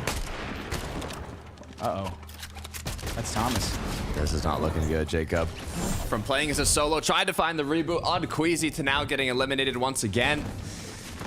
Coming from lower brackets, not the best season for Thomas HD and Queasy so far, but anything's still possible. It's just day two. This is the upper bracket, so even if you are not to qualify today, you have another opportunity tomorrow, whether it be in uppers or lowers. Unlike the lower bracket, where if you don't make it through today, you are gone. Your FNCS is over. So Vico and Pink choosing to stay here on Mount Olympus still.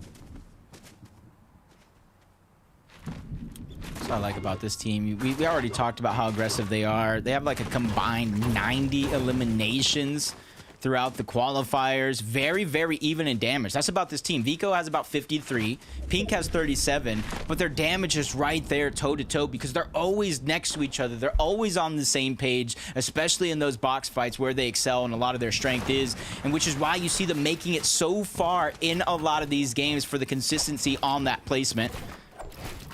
But from a team that's been consistent to a team that dominated the lower bracket yesterday, they proved they could pick up wins in these semifinals formats. It's all about executing here where it matters most. Lower bracket didn't have that win and you're in situation. It's the upper bracket in which they're playing in now, and they already have 2 eliminations off spawn. Confidence is what we saw from Teeny and Chap in the lower bracket. But like you said, Jacob, they don't need to farm a bunch of eliminations or points here. It can be useful to secure their spot. But what all they need is to win one of the matches. Hero Moppy looking to get a bit aggressive here. Close to Classy Courts. They might not even want to go fully in here committing. But any sort of damage could be beneficial. It's just to see they don't really have an elimination just yet. There's a lot of space on the low ground for Kiro and Mappy to move around and see them kind of stalemating it out. But Mappy just goes for a shot. No damage being dealt to either one of these players, so it's just going to be noise being made for now. Nobody is even going to rotate towards this side of the map. You see Classy Courts towards the north. The zone is pulling down towards the south. So there's going to be a lot of time for both of these teams to decide what they want to do. And as I say that, immediately a decision is going to be made for the disengage to happen. You don't want to waste time. Every moment of the game is important, whether it be looking for damage, looting, or just getting yourself in a position to be best set up for the rotates later on.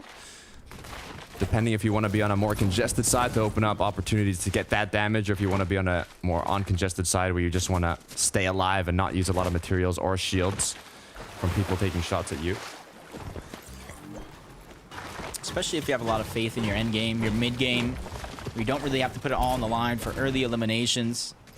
This is a team that has found a little bit of consistency, at least throughout the day yesterday. They just need to figure out a way to replicate that here today. And you see them moving closer and closer to one of the bunkers that has just opened up. And there's already one player, Lunex, just kind of floating around, possibly trying to sneak some attacks here. Little split up from his duo. Maybe they'll get caught off guard, but for Marius and Sangild, they already put themselves in more of a risky situation here with the loot they have, though, and already the 2 eliminations, also knowing how confident they are mechanically. They should be able to hold their ground. Issue is being inside the zone. It always puts that little bit of pressure on your shoulders. You don't want to spend too much time here. You're constantly taking HP as time goes on. Being close to Grimgate, though, they have the River of Sticks. They have those dashes they can get just from dipping their toes in the water. So it's not the worst position you could be in.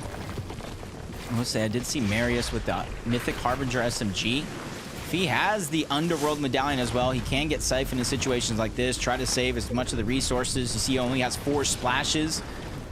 If they don't have any bananas or medkits, a lot of those splashes are going to be expended almost instantly. And as I say it, he gets blessed with a couple of bandages along the way. And Sangild's going to go ahead, find themselves a spot, safety and zone before they have to move forward again, which isn't too far. You see the zone in the mini-map. There's not a lot of distance to cover from one point to the next, but there is a couple of teams floating around that will try to gatekeep your way out.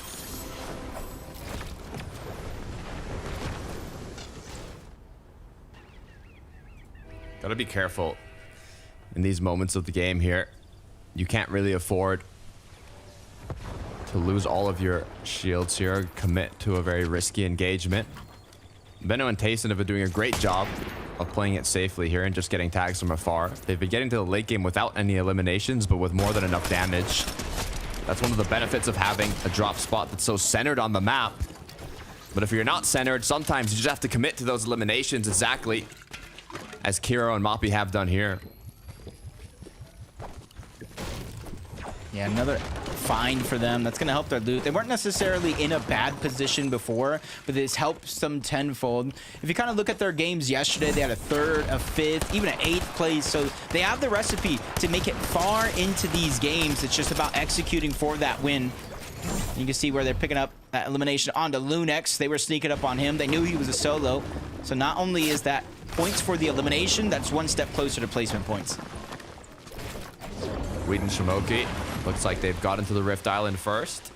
Just 37 above, but with that waterbending mythic on limited range, they should be able to get a decent amount of tags here, especially the people that are now getting closer to them.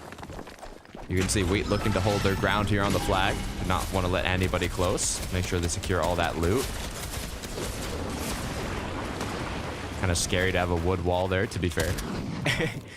Especially if a team can get aggressive at a moment's notice. He's just trying to get the rest of this loot for himself. There's a couple extra med kits there. Even if you don't need it at this point in time, you want control of it just in case that time comes. 42 above. It's a feeling of comfortability for now, but at the same time, in the back of their minds, with how this FNCS has been going, they know they do need to do more damage eventually. And with so many teams on top of Rift Island, you might see them try to go towards the outskirts, go on the side, and try to take some shots downward from above of any team that might not see it coming. To be fair, there's not as many duos on the Rift Island in this match as there was in previous ones. There is quite a few, but none in the surrounding area. Here we've got Kurama and his duo partner. They're crouched up, so I'm trying to think if their opponents know. I feel like they must know they're there. Now they do, definitely. It's Cringe and Jake Buka. And they're going straight in once again with the double chain of Hades combo. Will it work again, though, Jacob?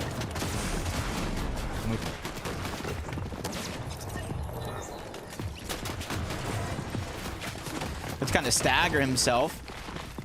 I don't even know if Kiduo saw him. He had that perfect piece over the top, but he's going to try to hunker down, stay alive. There's another team that's beginning to rotate out in the distance that they're hoping is a little bit distraction, but they're creating more and more separation. So that hopeful distraction going out the window. So a full focus now could be had onto Cringe from Kiduo and Cheatin'. All the way from Grim Gates towards Fencing Fields, and their journey to the zone doesn't stop here because they got another far pool. Back-to-back fars, not a fun position to be in. Cringe, though, also in a position I would not like being in here. Especially it being a 1 versus 2. Chain of Hades knocking on your door.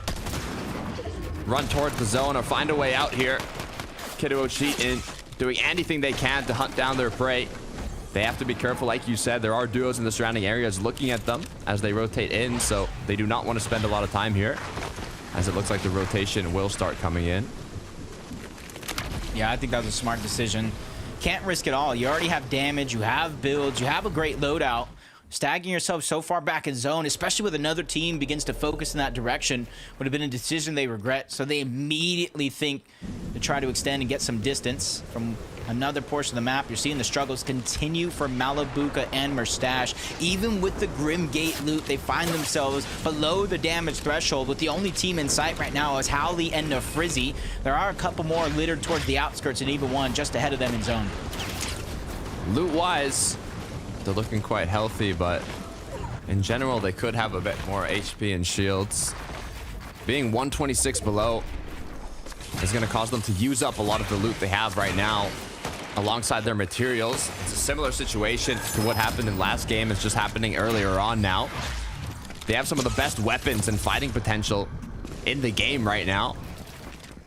And that's exactly why they're going to capitalize on it and look for some eliminations. Yeah, they instantly know they can't out-heal. About 20 players need to go down, and Merstash and Malabuka go in.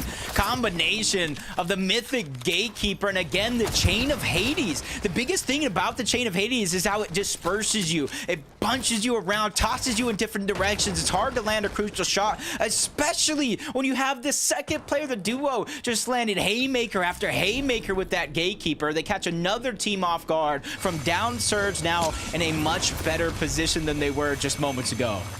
Nasty combo from the duo, putting themselves back in the game as Shimoki and Wheat are looking to do the same. Rift Island, now more players both below and on it as they continue to look for a right-hand peek here. Just a shot. The issue is their opponents know that they're losing HP and shield, that they've been cracked. They heard it, and they have no reason to peek them. 167 above, they just do not want to let them do damage. They can literally just wait this out until either they directly go in their box, or they just get knocked down and eliminated and they get a bit of free loot. Yeah, Shimoki's already down. I think that was Fire Hunter, aka Various, bro, with a huge flank. And you can see the opportune time. They didn't even get the elimination, but they go in, steal away some of that loot. There's the X squeeze and Buzz 10 below the damage threshold. Even though Zone is moving in, they have multiple rotation options from the rifts to the launch pad on top of Rift Island. So they're making the decision to stagger themselves and try to get as much surge as possible, but no shots are connecting. So the longer they stay here, the harder it's going to be to find a spot that they like in zone. Being 12 below as well does not make anything better. Launch pad is what they can use, but luckily enough, it has gone to 119 above. They have a bit more time. Although quickly enough, the duos that have already rotated are going to be looking back at zone now and waiting for these people to rift and launch pad in.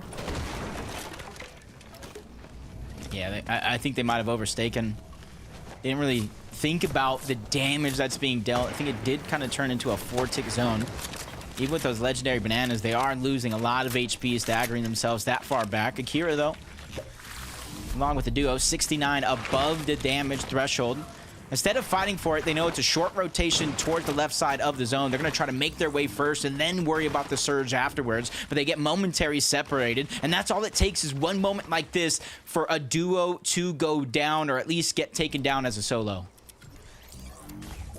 Mustache and Malabuka, although they got that refresh, still low on shield as they are below the Storm Surge threshold. They're going to be forced to use this Flowberry just to recuperate all their shield and not even save it for the rotations. 128 below. It's a significant amount. A headshot snipe could be a savior here if Mustache is able to land his shot. They can get tags from afar. I believe Malabuka might have a DMR in his inventory, but if not, this is going to be really tough. Yeah, they got a lot of options when it comes to getting that damage from a distance, but they still have to make their way in towards zone. Quickly find themselves moving up a few layers because they don't want to get stuck on that mess that is the low ground. Baiting out a sniper. Nobody's really taken that bait. 131 below. Mustache and Malabuka, if they don't start landing these shots from a distance with the sniper and DMR, we're going to see them in the same position as game one where they have no choice but to try to bake their way in the box. And right now, it does look like Venom and Tayson are their focus. That is not a box I'd want to jump in. Malabuka now drop down to 39 shield. Use a chug splash to get back up. As Mustache is still low, a regroup could be beneficial here. As Mustache, though, looks like he might have just found a knock. Full elimination on the board, puts them 97 above. They're back on the bright side of the threshold here. Either. Yeah. That was Astral that went down towards the side, but another far. Max pull from Malabuka and Mustache, and most of the lobby as well, but you can see the medallion being passed around. More than enough Flowberry Fizz to kind of give them the utility needed to dash from one place to the next with ease. It's all about timing here for Malabuka and Mustache, so they don't get tagged up out of the sky. But you can see they're still looking around, gathering the information, because in the back of their mind, they still have Storm Surge as a threat. Full dashes, 200 effective HP and shield. Flowberry buff as well. This rotation should be quite simple, but they might just want to get a bit aggressive during it. They do have to be careful. They are fighting Bennu and Tayson here. Drop down 23 above. They are landing tags, though. The good part of having this medallion is you can afford kind of getting pushed back in zone a little bit.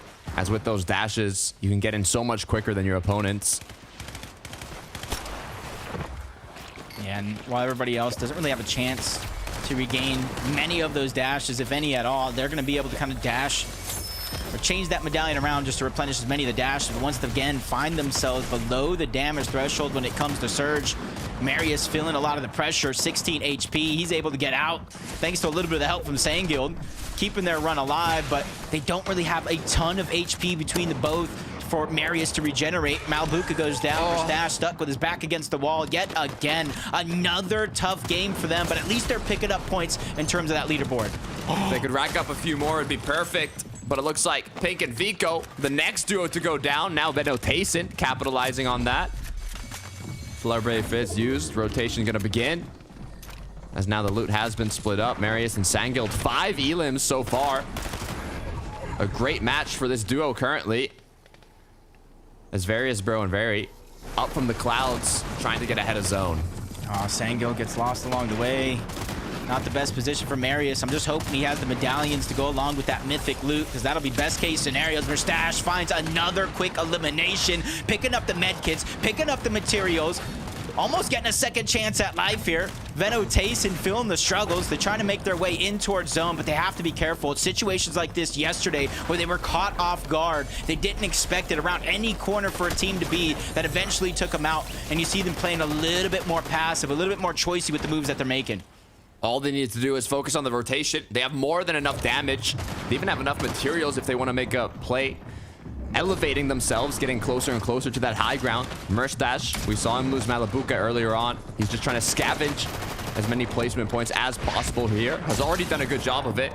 With the loadout he has, though, I would not be surprised if we see an insane clutch. Yeah, he is just taking shields after shields from so many players, but the medallions go down. Somebody else is going to be able to clean those one up. That's going to be Fire Hunter that's trying to make a last-ditch effort here. Velry's already down, running out of builds very, very quickly, trying to make a name for himself and pick up those huge solo impact points that gets him in that threshold of the leaderboard. And they've done it, Jacob. Tayson and Veno from low ground, elevated themselves up to height. Now all they need to do is hold on here. Yanis Flixie, second height, getting dropped down though. Correctly applying pressure from above, making sure nobody gets close to their layer here. Both players are cracked now. They're put in danger. Yeah, and they're just trying to target them, hold them into the zone. Try to take as much damage from different directions as possible. And this is where a lot of players are going to go down. Trulex gets lost, but Kiro and Mappy, the front runners on the low ground, they're the ones that are surviving a lot of the onslaught that Tayson and Veno are focusing because there's so many teams between them and that high ground. Shots connecting. 3 medkits in the inventory still for Tayson. Options to play heal off or aggressive as Merstash is still up. Basically playing a majority of this late game as a solo, and he has not been stopped yet. Much better game for him and Malabuka. They just haven't been able to pull off that big win like they did in Major 1 to qualify for the finals. Merstash looks up, spots out high ground, but can't really make it a focus just yet. He's stuck just dashing around, and oh my gosh, Kiro gets found out. No more hide and seek for you, and he goes back to the scene, trying to end it again. A whole new duo, but it might be the same result, but no, a turn and burn at the perfect time. But high ground, Tayson, Veno looking down from above, smiling ear to ear as all the work is being done for them. Raining bullets as Veno drops down, looking to clean it up. Cleanup crew has been called. All they need is that one elimination. Player trying to last as long as possible in the zone. It's Kurama. Can he do it? The 1 versus 2. 1% odds, 99% faith. Has that last med kit. I do see the dash medallion though. He should be able to make it back in here. But Veno and Tayson both with 200 effective HP and shield. 2 players just waiting for that last shot to connect, and there it is. 2 titans of FNCS competitive have qualified to the grand finals. There was like almost no options for that solo player on the low ground. As soon as he ran out of the med kit, dash or no dash, he had to run into the titans on the high ground that have maintained that position zone after zone after zone. Even when one team looked up and tried to take them down, they weren't worried. They just executed to perfection to take the game. And honestly, it wouldn't be an FNCS Grand Finals without Tayson and Veno, 2 of the most dominant players on the region. We were waiting for this moment to happen, and it's now. Great job on the retake. They had the opportunity once they picked up that refresh. They got enough materials, they got enough loot, and they elevated themselves slowly until they were able to get the retake and just maintain height in those final moving zones. They played it by the books. They got it done, and we'll see them in the grand finals. Yeah, it was only a matter of time, especially with how well the majority of their games were yesterday. Unfortunate accidents happened. They slipped up, but in day 2, they get the job done. With 2 teams already into the grand finals, let's take a look at that leaderboard to see who's left. Thank you very much, guys. And fantastic performance from Veno and Tayson. High ground, I keep saying this, it's winning, it's winning, it's winning. Mini Minor, you'll be pleased to know, because I know you're trying to convince everyone to take the high, and it paid off for this duo. Yeah, it paid off for Veno and Tayson, and I mean, that was an interesting end game entirely, because it didn't seem like there was any team, unlike last game, that were really on height throughout the whole time. It didn't seem like there was much of a high ground dominance from anyone, so I think Veno and Tayson just understood that. They had this perfect refresh at this point. There was another body that they found as well just before they went up for height, and Levin, it was absolutely perfectly timed. Yeah, I mean, we saw some of the best from Veno here in terms of fragging ability. Some of these snipes, we know he's so prominent with the sniper in hand, likes to use that a lot. And yeah, man, it's good. It's good to see these guys qualify. Of course, it's shades of last season, right, where it takes them till day 2. I thought this season they'd do it in day 1, but no, once again, day 2 is the day where they will qualify, and that now makes things very interesting because it means fencing fields is open, Minnie.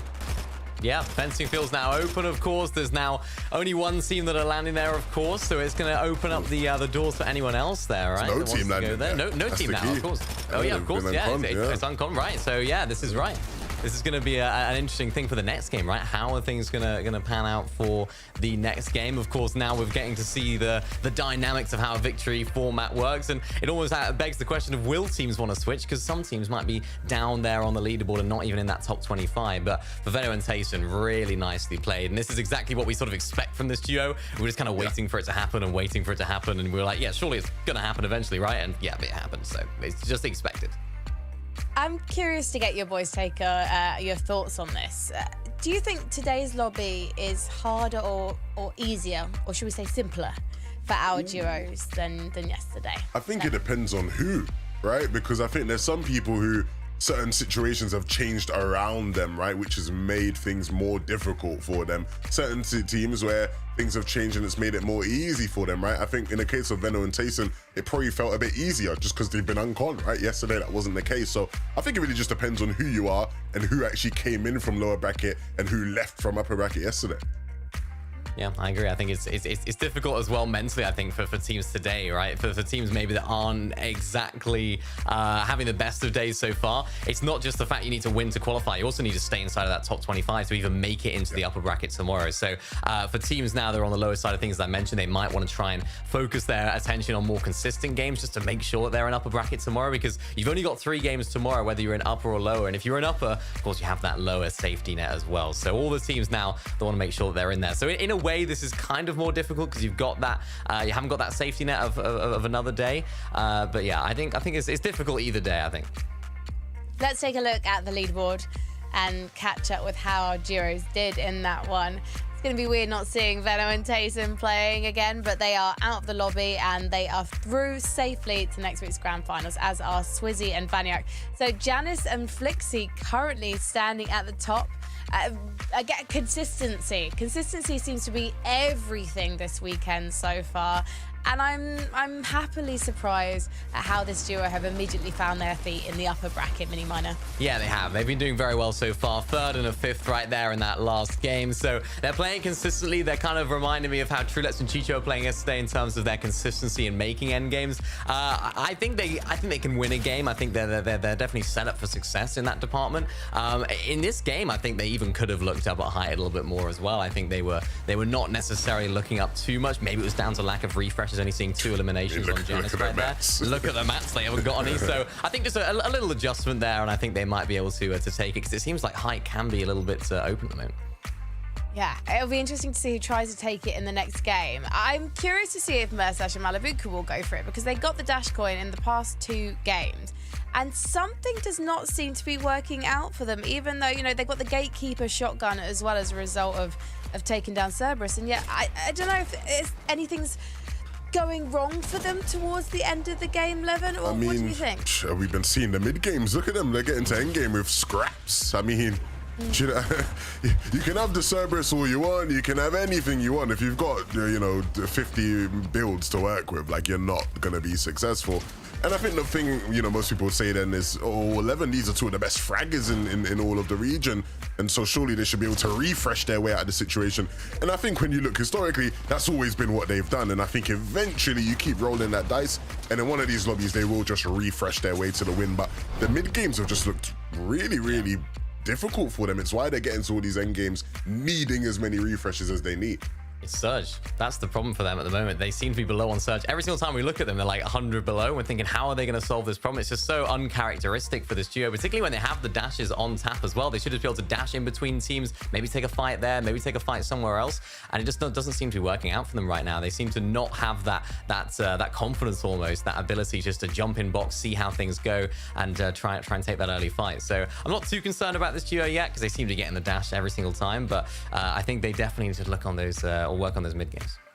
Well, we're already at game number 3. There's only 5 games tonight, and then there's 5 more chances tomorrow. Who will get the victory royale in this lobby and book themselves a spot in the grand finals? Let's head back to Takata and Jacob PR. That's the main theme. That's the question, Frankie. But what I've seen is yesterday, almost all the games were won from duos that play high ground. But today, Jacob, the 2 duos that secured the victory royale from height didn't take height a single time yesterday. So it's been interesting to see how these matches have played out and how the players have adapted to the current playstyle to qualifying through that VR. Yeah, and it's also interesting to see that old saying, high ground wins games, low ground wins championships. We're not in the grand finals yet. It's all about the high ground and winning those games, and you're seeing teams adapt. Even though we kind of know Tayson and Veno, they look towards height, they try to make a play for it. They did not have the opportunity yesterday. We saw them in game 1 at least look up there, try to make an attempt. They achieve it here in game 2. Will anybody learn their lesson? Let's find out, because game 3 is ready.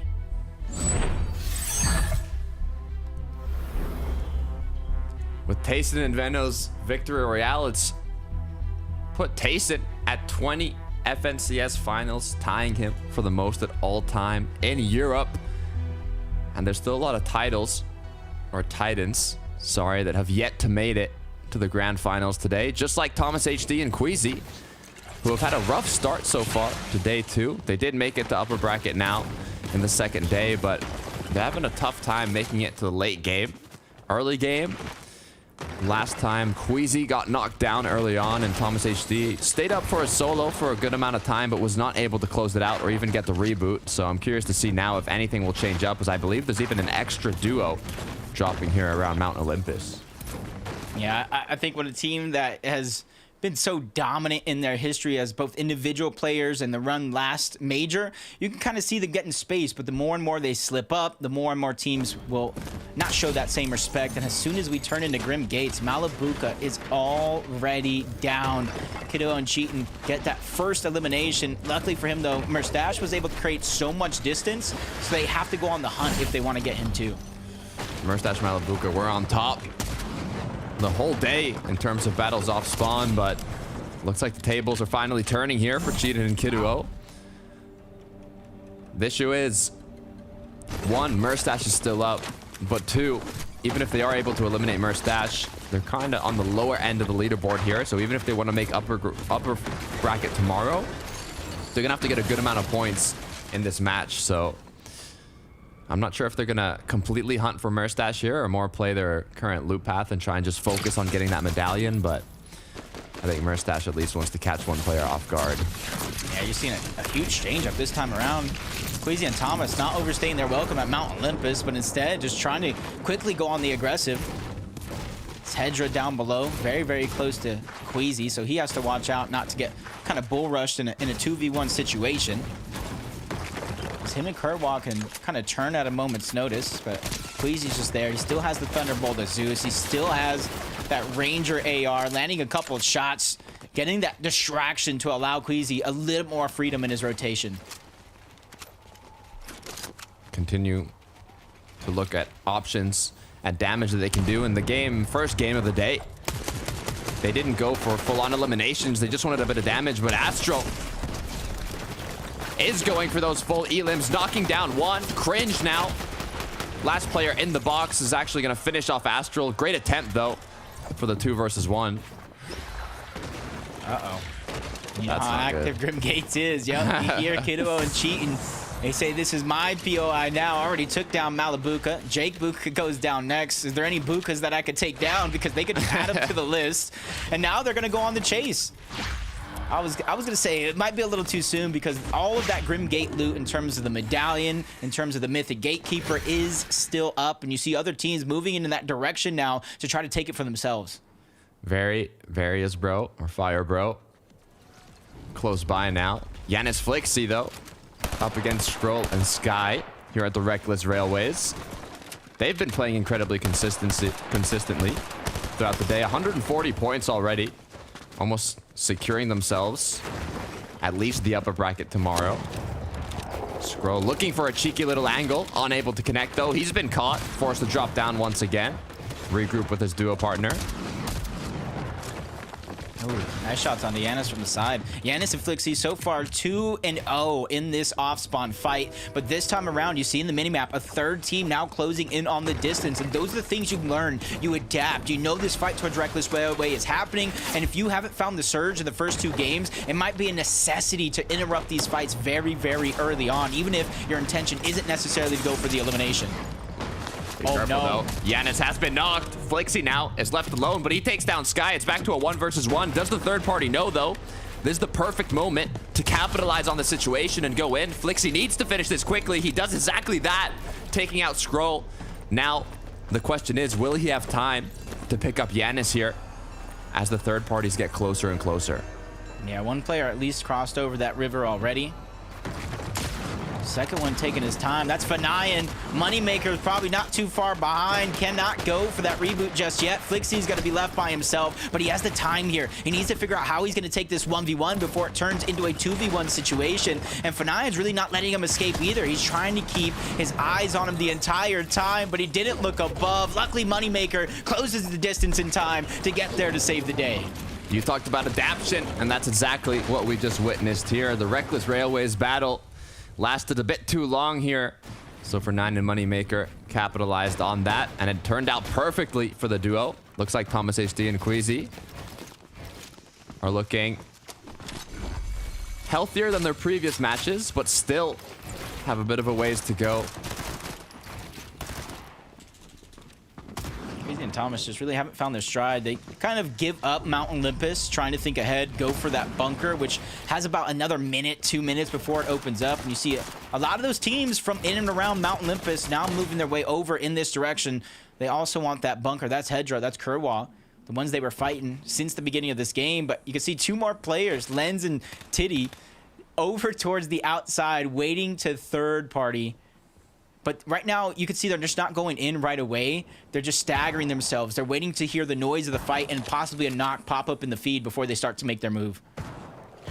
Once again, another duo just waiting for that perfect moment to strike. Which is why you kind of have to be careful in these box fights. A lot of the time, it's just to do a bit of damage and not fully get the eliminations, but sometimes you don't have a choice. Also, depending on how long this takes, even the duo just waiting.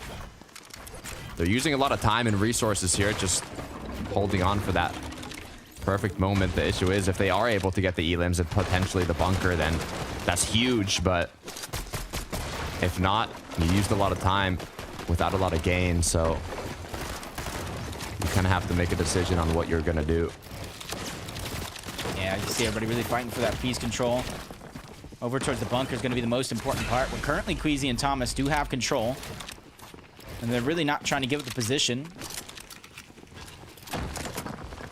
And the longer this one takes, the harder it's going to be, because when you're fighting for piece control, you're using a lot of your materials back and forth, back and forth. And you see the other side, nobody really having a ton of resources in this fight. So no matter if they choose to kind of fight it out to the end, disengage, you got 2 teams waiting on the outskirts for when this one does end. And by the time that happens, you might not have nothing left to defend yourself. So a lot of these teams need to be careful. They need to be aware and start planning for the future. Looks like Shiden and Kiduo were able to get the Grim Gate medallion, so they have those unlimited dashes. Mythic shotgun as well. A good setup for having a dominant late game here. Even with those 2 eliminations, damage is on their side, so they can continue now just focusing a bit more on their positioning, on the rotation in an area of the map that does not have too many opposing duos. Murstache, though, is still up. He is hiding as Firebro and Very are close by. Yeah, even though this is a great strategy for Murstache, really no other choice, you got to start thinking of what this does for their Storm Surge game. They weren't really able to get much damage in that initial fight. They're waiting so long before he even has a chance to get the reboot. So only time will tell if it works out. With already Alex going down, leaving his teammate as a solo, he's going to try to disengage, and it's so far away. They're over towards the underworld. Yes, they have the dashes to close the distance, but if you're planning to get your teammate back, you better have some HP heals in your back pocket, or at least know where to get them. Good news is they do have the med kit, so alongside that and the River of Sticks to rotate quicker, they should be able to make it to zone no problem. Although it would have been nice to conserve a bit of those med kits for the late game. However, being low on materials, they also need to farm up during their rotate. So they've got a lot of work to do, not a lot of time. Vico and Pink now also looking to see if they have any options here on players rotating closer and closer to the zone. They don't have any eliminations, but a solid loadout for Pink currently. Yeah, as long as they don't make any big mistakes, they have the great position, especially with the zone moving in their direction. Pink and Vico, they're also taking 2 different bushes, 2 different locations to try to maximize the potential when it comes to that storm surge. They don't want to be too stagnant in one spot. But unfortunately, a lot of those early battles that happen towards Reckless Huevos are already done and over with. So the teams that are located in this side of the map are probably boxed up in a very, very same scenario looking for surge themselves. It's difficult, though. Not a lot of options here.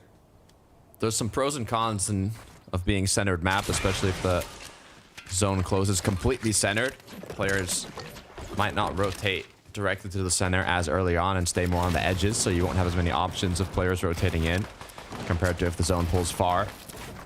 Thomas Day, HD, and Queasy, like I said, it could take a long time for an engagement like this to end, and they're still here. So for the duo that was third partying, if you look at the mini-map, they're also in a similar position. They gotta and be for the careful. players that didn't get the bunker, yeah, they really got to be careful because they just wasted a lot of time. If they don't third party this, they're probably just waiting there to get the scraps that is left behind. But for both of these teams, both Queasy, Thomas, and the third party, they're just wasting a lot of time when it comes to Storm Surge. But Merstash probably finally getting Malibuka's card. Only one will know. And we got our second reboot battle of FNC. Yes, and it only lasts for so long. Merstash gets put down with ease. 2 shots connected by Rick Bohr, just 1 from Merstash. It was almost enough to take him out, but 23 HP is what was left over. We can see from Rick Bohr's angle how it looked, as I believe Merstash got a nice initial shot, but the quick 2-piece is what cleaned it up. Kind of got baited by the reboot. Felt like he had no choice but to try to stop it. While he was down on health as well, so just not the best situation as Squeeze and Buzz. Rotating all over 2 fencing fields. Built themselves one of the monuments that we know and love when it comes to Fortnite, just trying to survey the land. There's only 4 potential teams around them at this stage in the game, so not a lot of opportunity for Surge, especially it doesn't look like either one of them have a DMR, so even if they do land the shots, it isn't going to add a lot when it comes to that overall total.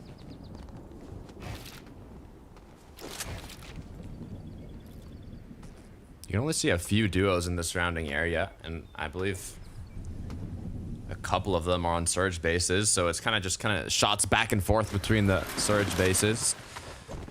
The Buell here and his duo pretty deep in zone, but it looks like they're gonna quick enough make their way right back on in. Nice little shot with the DMR. Now, but they're traveling towards just left of Restored's Real, north of Pleasant Piazza, where a lot of teams are going to make the same rotation, particularly because the River Sticks that gives them the Underworld dashes.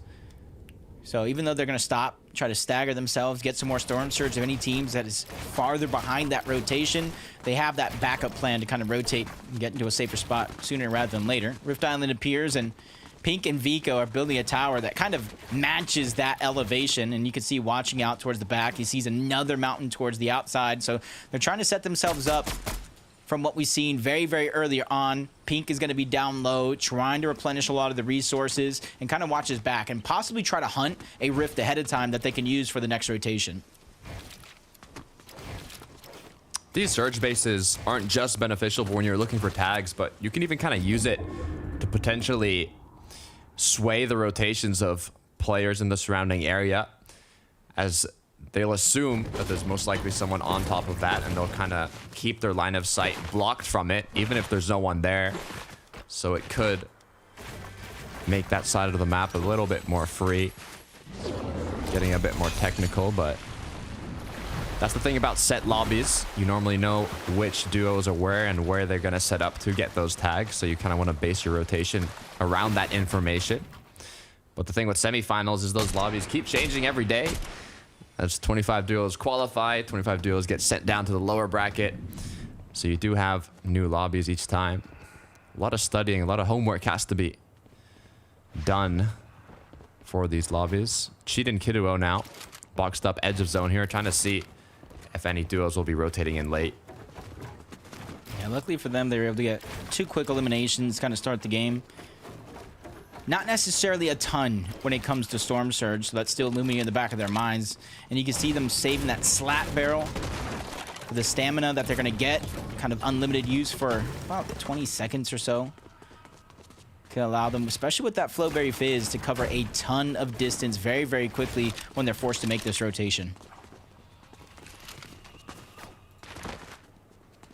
Just 3 seconds left till 5th zone appears. Will they have to make a far rotation? Not too much. Good news is there's not even that many duos close by. Only danger is Wheat Shimoki there. Sato and Andalex, on the other hand, close to Mount Olympus. This is where we kind of had that bunker battle with Thomas HD and Tiddy. So we'll have to see where those players are now. Uh-oh. I get scared now here in the Chain of Hades with how dangerous it's been so far, and already Mappy's just creating so much distance. He doesn't want to go toe-to-toe with that. Luckily, Kiro is close by, and they were able to get that med kit off before this started, because that would have been very, very disastrous with Mappy at half HP, but Kiro with another shot from above. But that doesn't scare down his opponents. They're still trying to fight this and build up even higher and overtake that position. And what's scary is both of these teams still need to rotate. In a couple seconds, Zone is going to move in, and they are going to be taking damage. And with another team already having the safety in zone, it's not necessarily a position I want to be in. Could be worse. They're not incredibly far, but at the same time, like you said, Makes sense. it's going to use at least a lot of materials. And the duos that are on the edge of the zone with the water bending, Mythic making him turn around, and Mappy capitalizing on that situation to get a knock. They have the leverage here now, but all they really need is to get this refresh, finish the eliminated player, and honestly, just get the zone here. They could take the 2 versus 1, but it's a little risky because if you end up getting knocked just like Kiro did, now being left as a solo is going to make it incredibly more difficult. Yeah, I feel like he could have just let that player's knock just kind of sit there and just try to go for the 2v1. It's those split-second decisions that really make all the difference, because now it's brought down to a 1v1. I will say the blessing is that third-party team has rotated on out, but in comes a curse to where they get a max pull. Even after this fight is over, your work is not done just yet. Mappy gets boxed up and taken out. A 1v2 is in the books. And with a chance to get the reboot back up because of this far pull on the zone, this is going to be another chance at life. Stillion, the nice 2-piece. You can see why it can be quite risky, even if you're in a 1 versus 2, to take those engagements. But what a way as well to get the elimination. Chain of Hades once again being put to good use. I believe, like, especially when you're in a zone like that, after getting a knock, you can just kind of take the loot and rotate in, but from being split up, it's difficult also to make those split-second decisions in the moment. It's a lot more difficult than when you're watching them perform. Chicho Trulex, though, kind of nervous here. Just 24 above. They need quite a significant amount of damage, and there's not too many duos close to them. There's a lot in the surrounding area, but being so far away, it can be hard to land those shots. I'm actually a little surprised they're even having some issues with Surge, whether if it's above or below, with their strategy and game plan, building those giant towers, even splitting up to try to cover distance to get the Surge. Seeing them below, it's not a position I expected them to see in, and they're just battling it out. It's only 3 damage, but the longer they take, they're falling further and further below. No opportunities to land shots just yet. But with so many teams rotating on by from Rift's launch pad is from the back of Rift Island, that could be the perfect opportunity. But again, they continue to fall. 92 below the damage threshold, and Trulex gets sniped by Vico. He goes down. All that opportunity out the window, and now Chicho's just stuck by himself. Vico going in to try to finish off that elimination, and he finishes off not just 1, but 2 straight eliminations to take down both Trulex and Chicho in that fight. This is the blessing and the curse that I was talking about having a drop in the center of the map, it's a great position to be in, but if the zone pulls towards the center, a majority of the players are going to be on the edge of the zone, and they're not going to rotate through your POI that is that centered.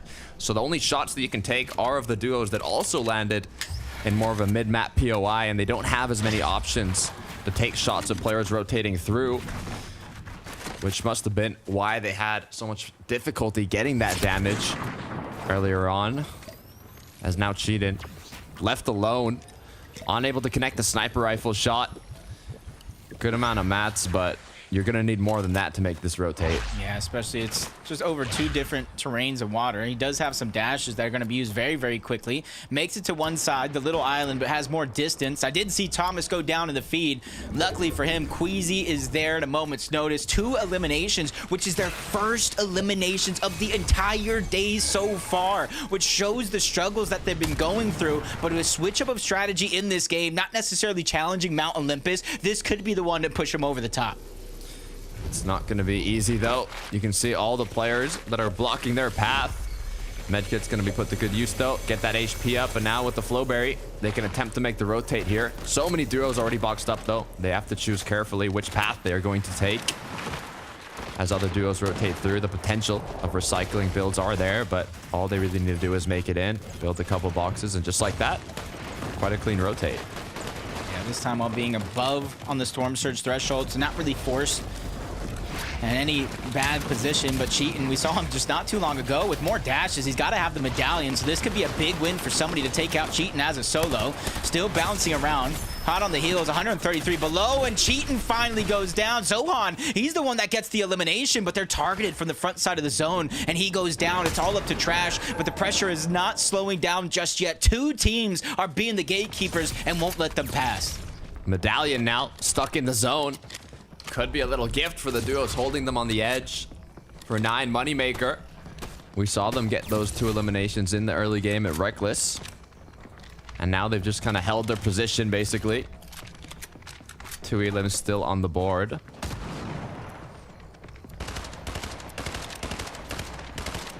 I haven't really seen a lot of Moneymaker and F9 today, other than that fight against Yanis and Flixie. They make it, I do believe, from the lower bracket side of things, so it's the first time they're getting to their chance at this scenario of win and you're in. Only 28 above, though, which doesn't necessarily make me too nervous with how fast and aggressive F9 and Moneymaker can be at a moment's notice. You see them staggering themselves, just trying to get the damage, which isn't a ton. Even Sato just getting tagged up, drained right out of the sky. Thomas HT Queasy now down to 16 above the Storm Surge threshold. They were looking better earlier on, but they have not been able to connect enough shots, it seems. But Sato might be what they were looking for here. Nice amount of damage connected. Thomas thinking about getting a bit more aggressive, but quickly decides against the fact that Squeezy has gotten the knock. Both players together now. All they need to do is get in zone. Yeah, notice how Thomas broke the cover for Queasy, knowing he was eventually going to turn and rotate in that direction. Teamwork really making the dream work, and it's those small little intricacies that really matter towards the end, because look how quickly they make it in towards zone. They were focused for a quick seconds, but as soon as that focus stopped, they're now able to get the HP needed. And in these moving zones, LTZ, Penzi are going to be the first ones that have that taste of the high ground. 9th zone pulls back as well, so those players that barely made it in now can just hold their position. Teeny Chap, though, so many players inside the box in front of him. It's going to be Raban, first one to get knocked down. Be careful, though. I believe Queasy just on top might open an angle, look for some potential damage here. Panzer and his duo, though, holding both sides of zone here, trying to make sure that they can claim it.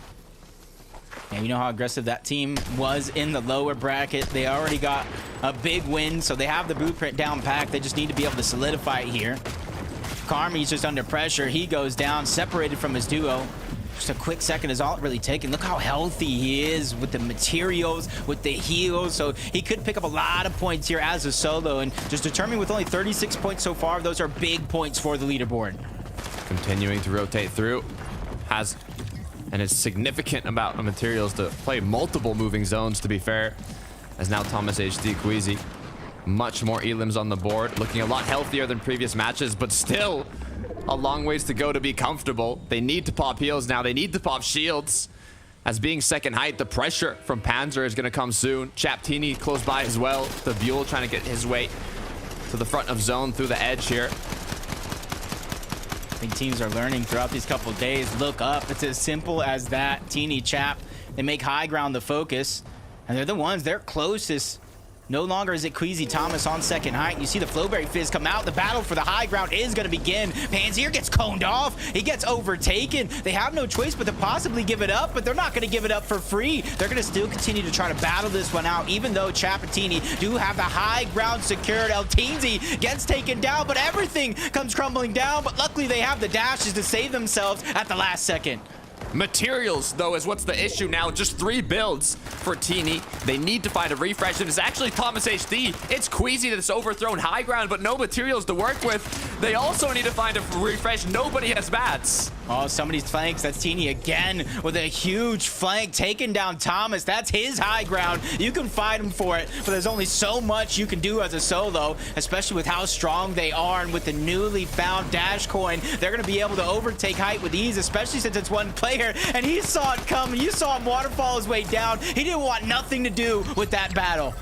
Teeny Chap picking up that crown once again, now up above. Have the Flowberries to hold on. Just 6 duos left. Maintaining it is crucial here for that VR. Meanwhile, down below, it's Turtle. Huge 105 shot, but has to get the zone. Yeah, taking down Splash. Now he's going to go in for the elimination. His teammate goes down as well, but he falls, trying to look for a med kit. The Storm does so much damage, and now it's almost in full control by the high ground team, especially with another duo being separated. It's a 2v1 situation. They have high ground, and they take it with ease from the lower bracket. Complete and utter domination, carrying that momentum to the upper bracket and securing their spot in the grand finals.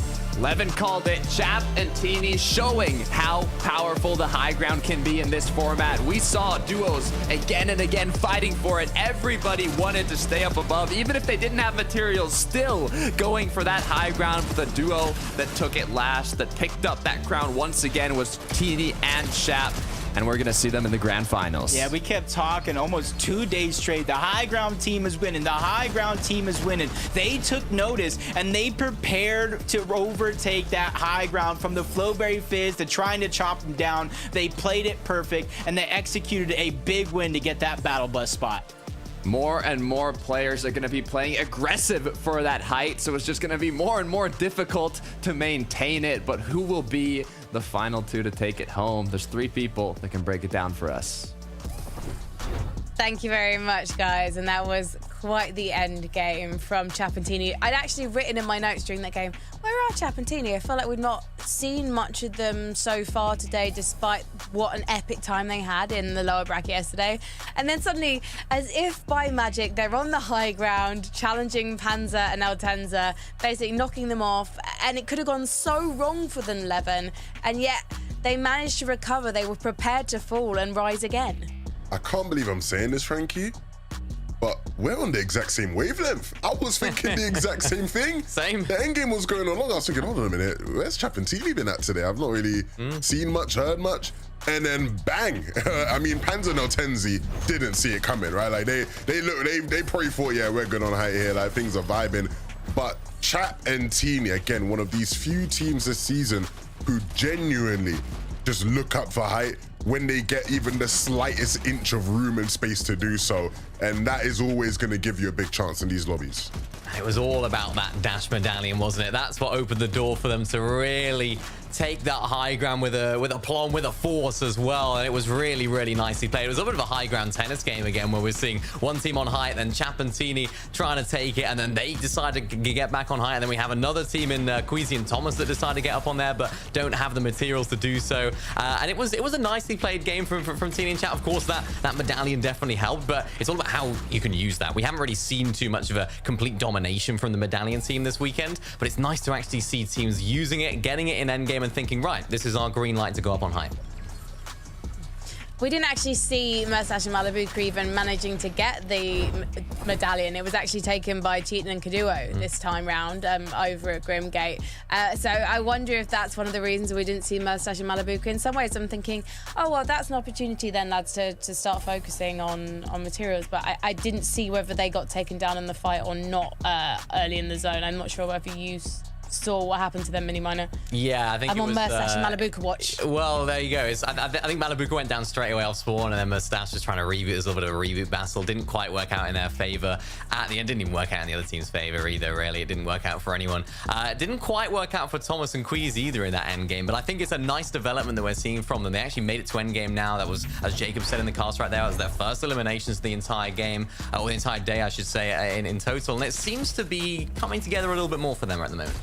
Yeah, it was a really, really rocky start, right? Because in the first couple of games, they actually ended up being more contested than they thought they would be, right? Initially, it was supposed to just be like them and another team landing at Mount Olympus. Then Destru's team, instead of landing at fencing, just gave it to Tayson and Benno Uncon and decided to get involved. And Queasy wasn't too happy about it on social media. He made a couple tweets saying, like, what's going on there, lads? Like, can we get serious here? We're not, you know, I think he posted a screenshot of there, like 5 different teams all at Mount Olympus at one given point, and I think the morale started to go down a bit, but it's good to see them, like you said, Mini, getting a bit more momentum now.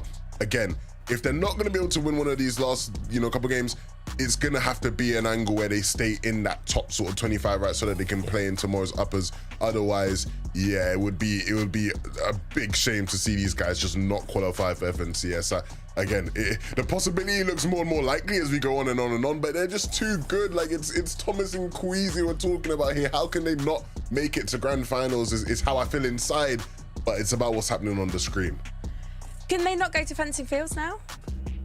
I mean, what do you think? I don't know what happened on Spawn at Fence, but I'm assuming Destru would have went back since it'd be Uncon, right? You know, that's what I'm assuming would happen. I'd probably jump in and take a look at what happened that last game off Spawn, but for them, no, don't move. That's been part of the issue this season, right? They've been moving about to a bunch of different spots.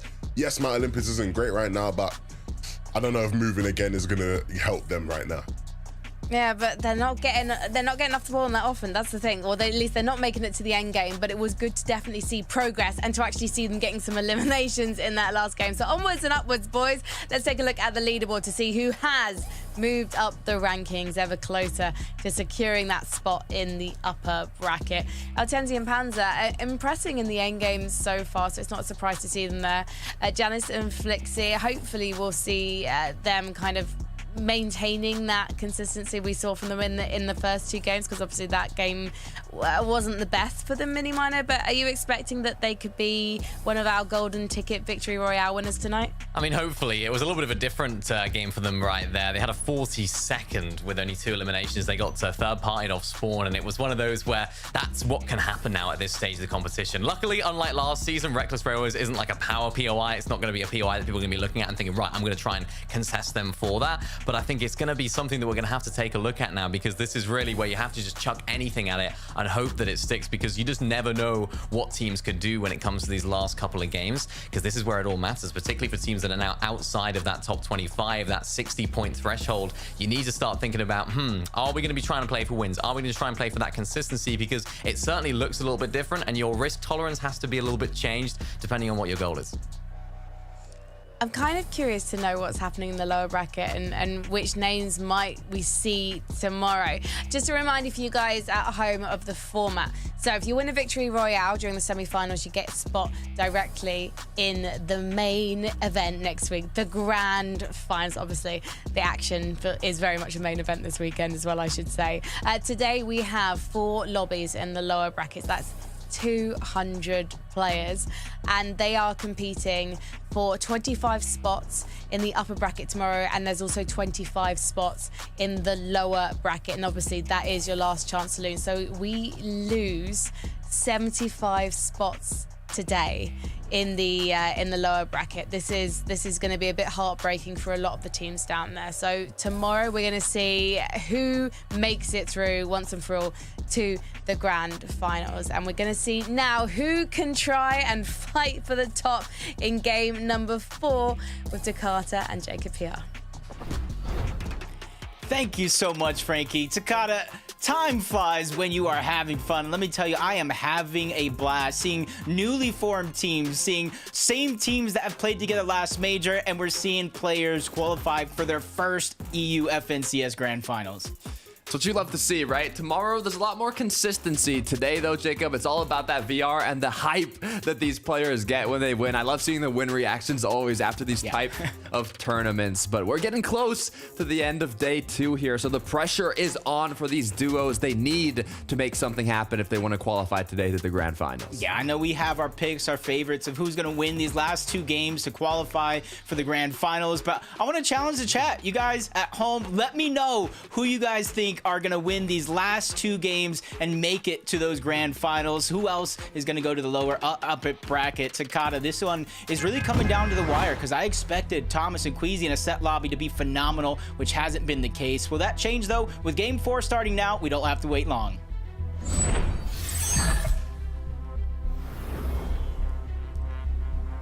I'd love to see it happen as well.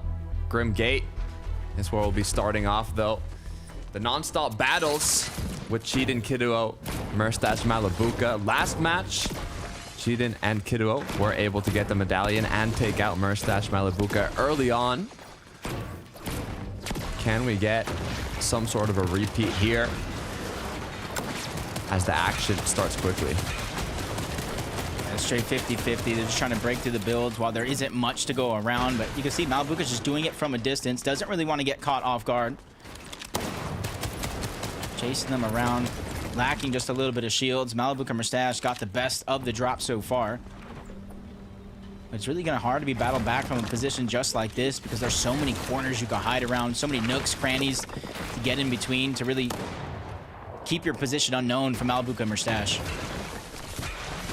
Looking to maintain that advantageous position here. Finding angles from above, from the sides, anything to get that big shot off. Cheating though, as well, looking to see if they can find something.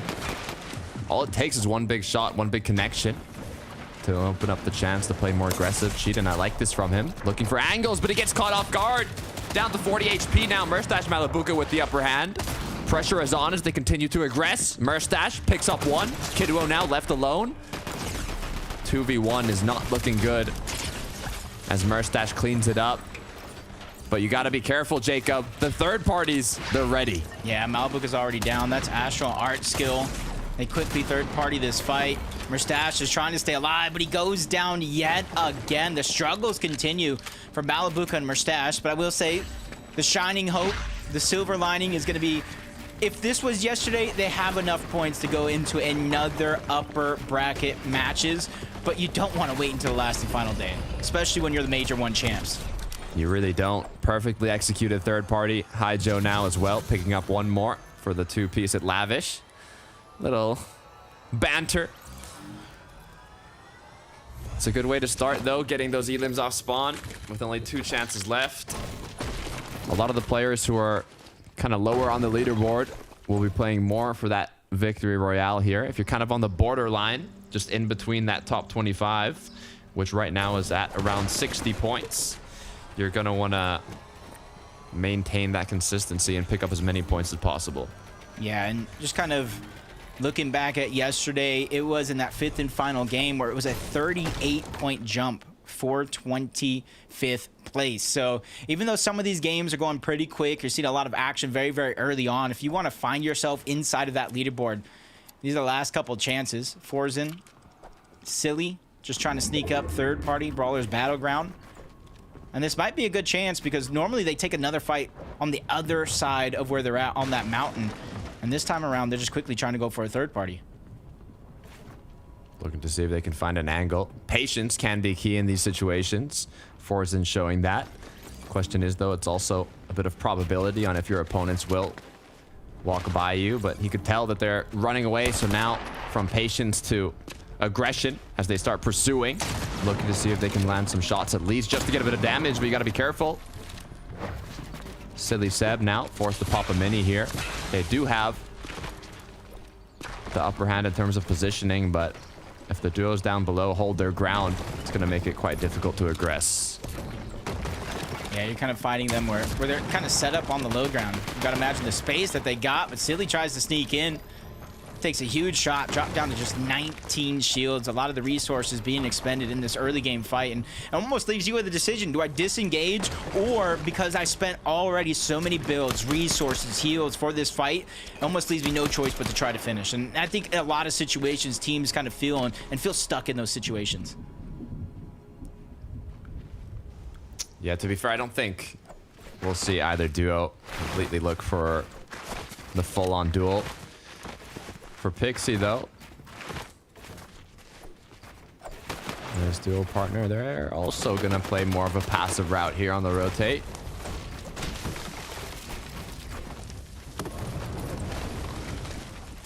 You can kind of see just trying to use as much of what's around the map so that way they can save it for later on in this same game.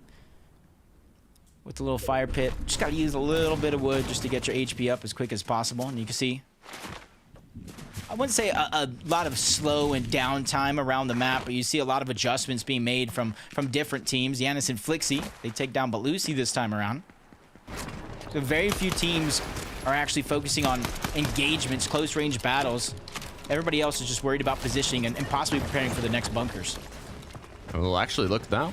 They have chosen to play aggressive now, and they've even managed to pick up one of the players.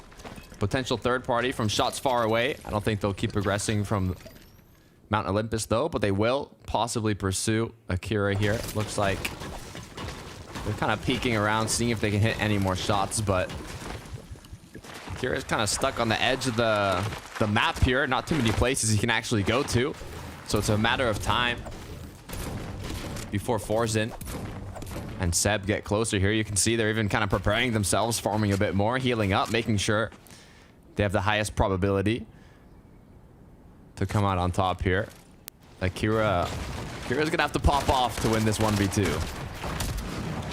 Oh, that space there is crucial. Slides into the box, almost makes it happen.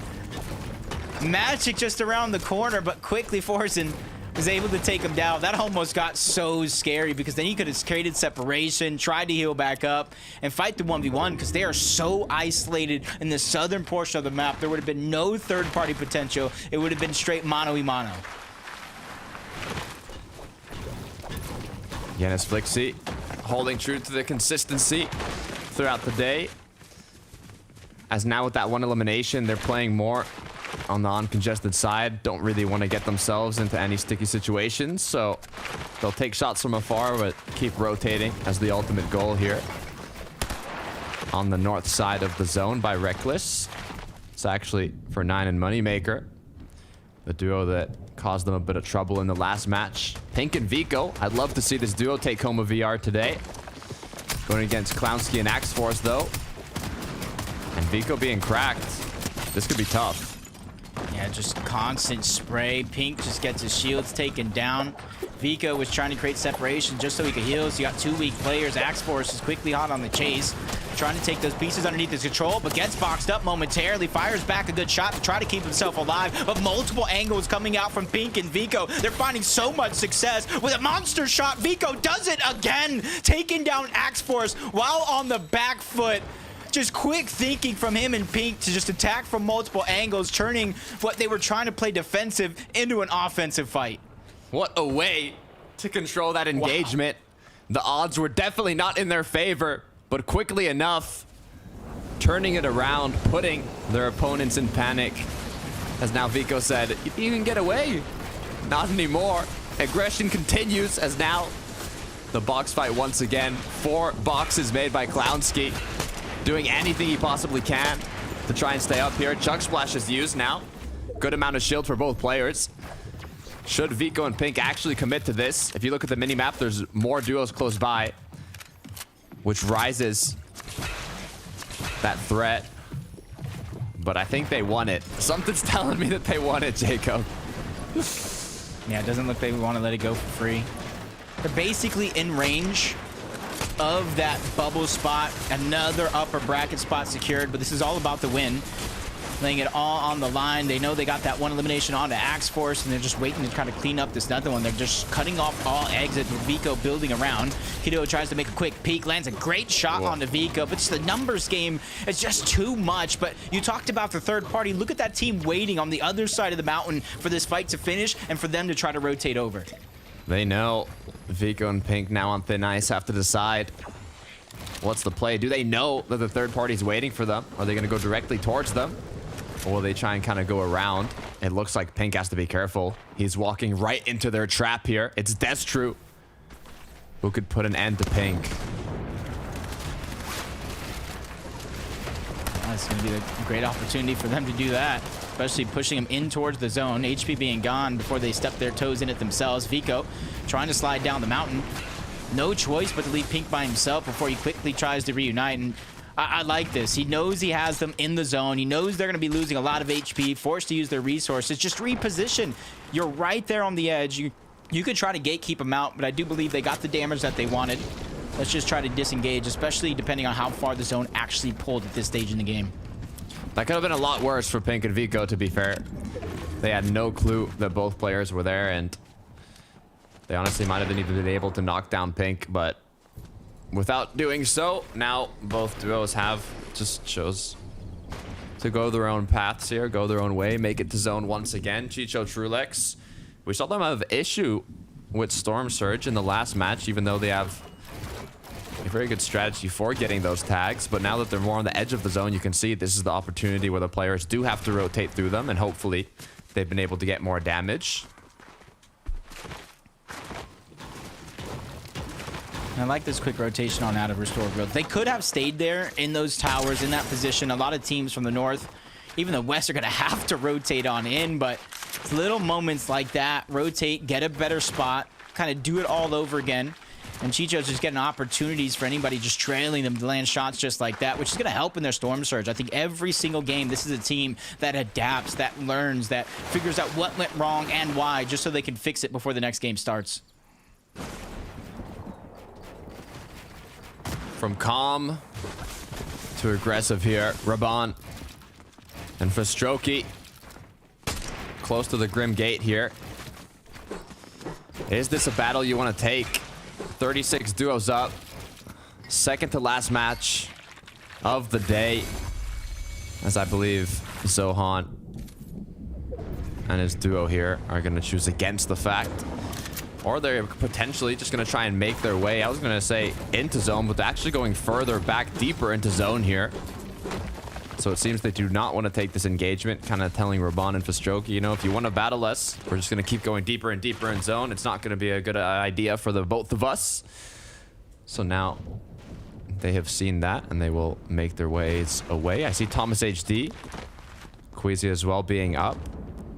I think this is the match where they're looking the healthiest out of anyone we've seen today. Full materials, full loadout. And with the 2 eliminations, they also have a decent amount of damage, so I like the odds for Thomas HD and Queasy in this match, but right as I speak, Queasy gets cracked. I do not know from where. But the tables could turn quickly here. This team was just waiting. They're just eyeing them from above. I feel like if they would have heard Queasy's shields go down, they probably would have tried to pounce on the situation. I would say luckily for Queasy and Thomas, though, is unlike some of the other games that we played so far, is they do have a shorter distance to this zone. So kind of leaves less to worry about at this stage in the game. But what they don't know is Destru and his duo are just kind of hunting them, and they're even going towards that same layer. Queasy looks in the direction, probably spotted him out the last second. Blessing in disguise there, because now they're able to prepare for a fight that may or may not happen. The second time, Destru has tried to play it a bit slow here and find an opportunity, but once again unable to, as the awareness from Thomas HD and Queasy has paid off here, as they'll just refarm now what they used up to build these boxes. And from what I can see is they are not worried about damage at all. They just want to prepare themselves for the late game here. With 2 games left, it's kind of a situation we honestly would never expected Queasy and Thomas to be in to the start of the season, getting their first eliminations of the day in that last game. But you can see that they're heating up. They got 2 more eliminations, the same team that they singled out in that last game as well. So finally probably found a game plan to get that early game surge, some extra loot. And if they don't win it here, I can see them try to mimic it yet again. Sky and Scroll just boxing up, changing elevations towards the side of this bridge. And with 40 seconds left, they're just waiting to see where this next zone pulls before they make it next rotation through. Sky and Scroll held height longer than any other returning duo from day one.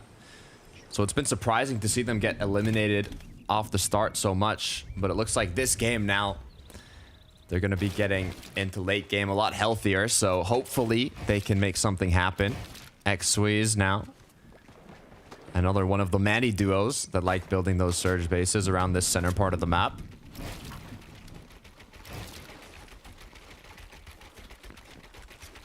There's a lot of teams kind of towards this fencing field area. I like that stat.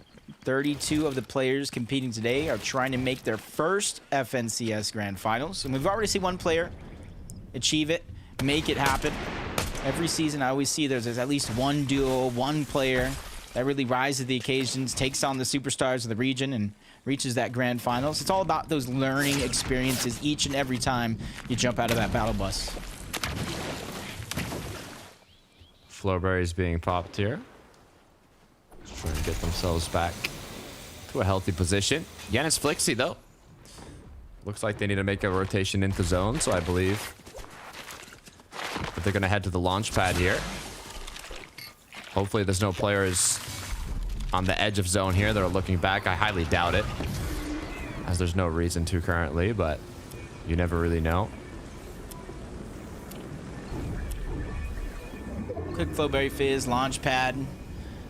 Not only do they get higher up in the sky, being able to cover distance, they can kind of spot out all these teams that they're about to go past. 500 above the damage threshold thanks to their early game action.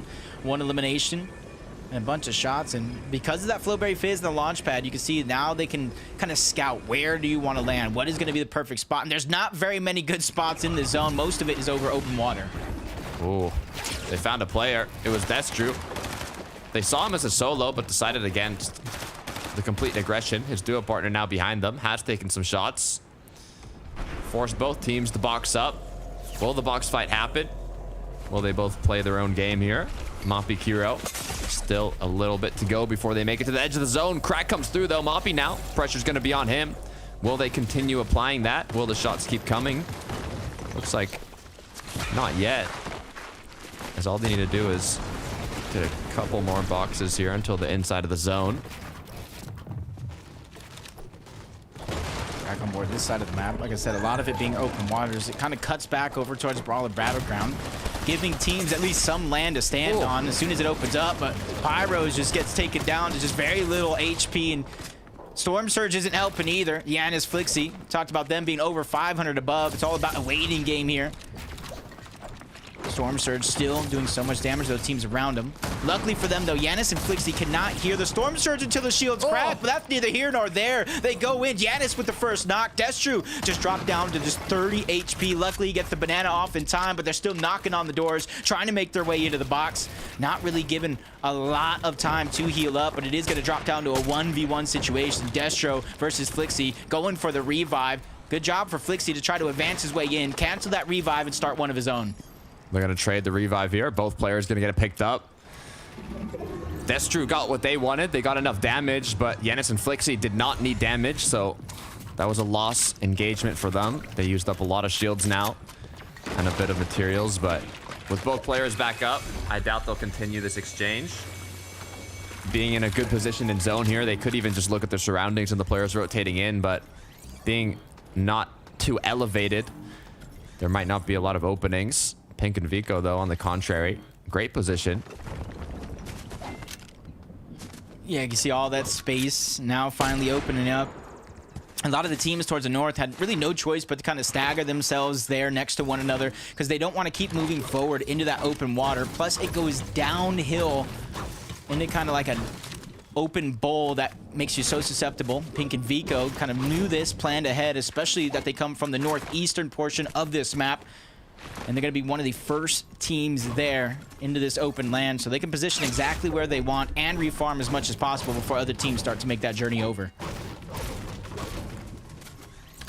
First player to make it inside 7th zone here is going to be Pink. Has the freedom of choosing wherever he wants to base up. Could be on top of a building here. Could even be closer to the edge of the mountain there.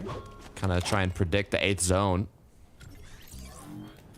But for now, it's just kind of refarming up the builds, picking up extra loot. Queasy Thomas HD, on the contrary, almost as far away from the zone as you can potentially be, with I believe a majority of the lobby is right now, getting the rotations in early. Yeah. See him just trying to use the legendary banana, get that little bit of speed boost, refarm as much as possible. But the longer they take here, you see a lot of the other teams in the minimap overtaking the position. It's going to make it harder and harder for a team like this to try to rotate later on in the zone. But they are going to be up for a challenge, progressively getting better each and every game they have played here today. But Thomas and Queasy, that little bit of separation could be enough to kind of turn the tides, and that's why you see Queasy slowing down just a little bit, recycling the builds on top of the side of the mountain to try to quickly get there. Thomas Queasy on the edge of the cutoff right now to qualify once again to the upper bracket. Last thing they want is to go back to lowers. So either maintain their consistency here and get a decent end game, or finish it off and just get the VR. This could be their match, the healthiest they've ever been. Noms and Cringe, 72 below. They have that DMR, so potential to get those tags on the duos rotating in, but they're going to need to take more shots here. Just 17 seconds till zone closes. Maybe use this opportunity while they're getting shot at to trade a couple bullets back and forth, but still 72 below. The clock's ticking. Shots need to be connected here. Yeah, there's really not too many opportunities that they're able to take advantage of. You've got a whole environmental building that's naturally there, crowding one side, players towards the east. Not really given opportunities, no shots peeking through. Storm Surge is now going to activate as they fall 120 below the threshold. With a couple persistent shots like that, they're barely going to get above, but it's a whole different feeling as now that they're 92 above. This allows them to kind of prepare just a little bit more for the future, especially with the zone moving up mountains yet again. Great job seeing that and trying to rotate a bit early after getting the tags, but still 33 below. Elevating themselves should open up more opportunities. They have more vision on the surrounding teams rotating in. Now's the perfect time to take shots if they can connect them. I saw the surge ticking. They're once again below, so the pressure is on them. X-Swedes, though, huge knock. Potential for another elimination here if his duo partner can group up with him. Player is basically boxed up here, but with such a far rotate, they don't have time to waste here. Yeah, X-Squeeze doesn't really have builds to continue to fight against this, and there's a huge mountain in his side. I'm not sure what options he's really going to have with the zone now ticking him in. He tries to recycle. His teammate is there, doesn't get the Flowberry Fizz. X-Squeeze is going to go down. Buzz really had no choice but to leave him by himself. If he would have staggered and waited for the Flowberry Fizz, he would have fell to. Best case scenario for them is now left up to a solo. All the players that have been able to rotate early have now capitalized on this to look back and take shots at the duos that are rotating in late. Yanis Flixie, one of them, even elevated themselves a bit more. 8th zone closing. Now 9th has pulled even further east to the edge of the water there. As Hydro now might have just found a good amount of loot, but with the other duo taking it, not much has been left over. Just a quick fight for the little piece control. They still have some bush bombs as Mappy and Kiro just on the side of the mountain, hoping to go unnoticed.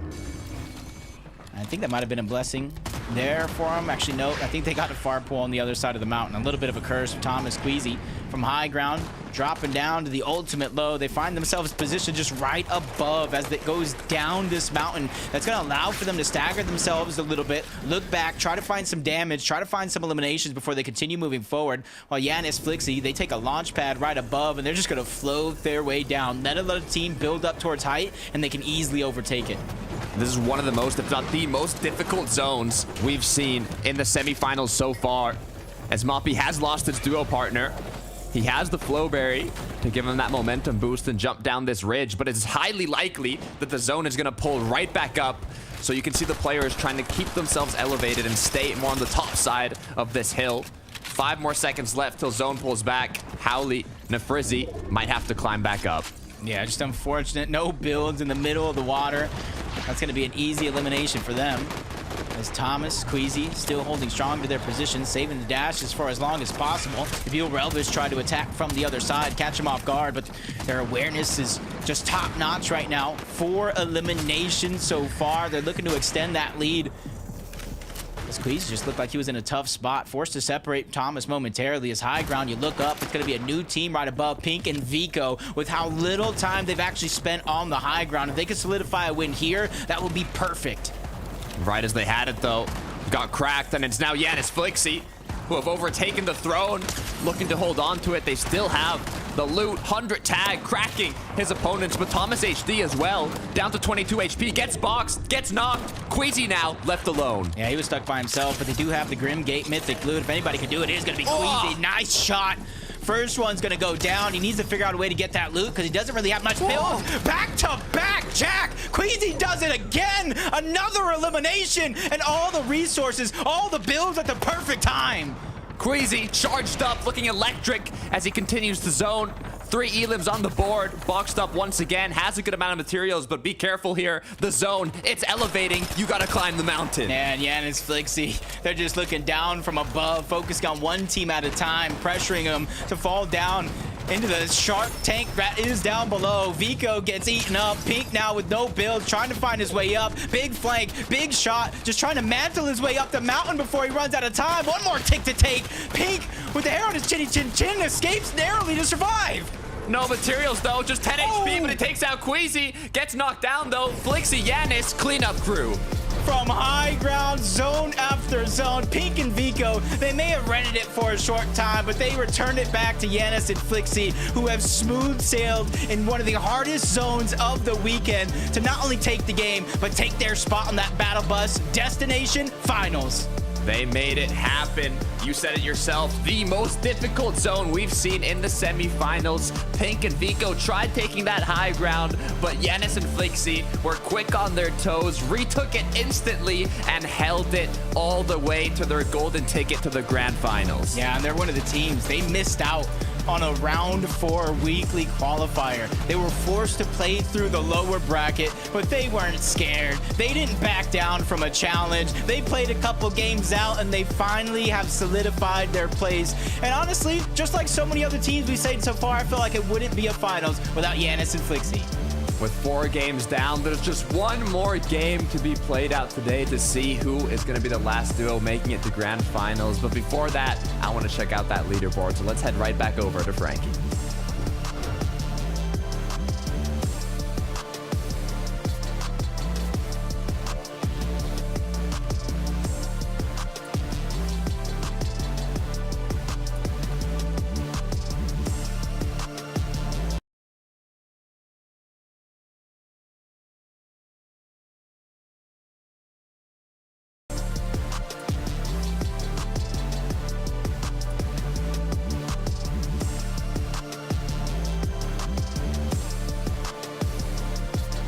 All right, Takata, kind of back to us, man. I just didn't have enough of how well Yanis and Flixie played. They held on the high ground. Majority of that end game, they lost it. We didn't see exactly how they lost it, but we saw how they regained that control. 19 eliminations and that victory royale. That is huge.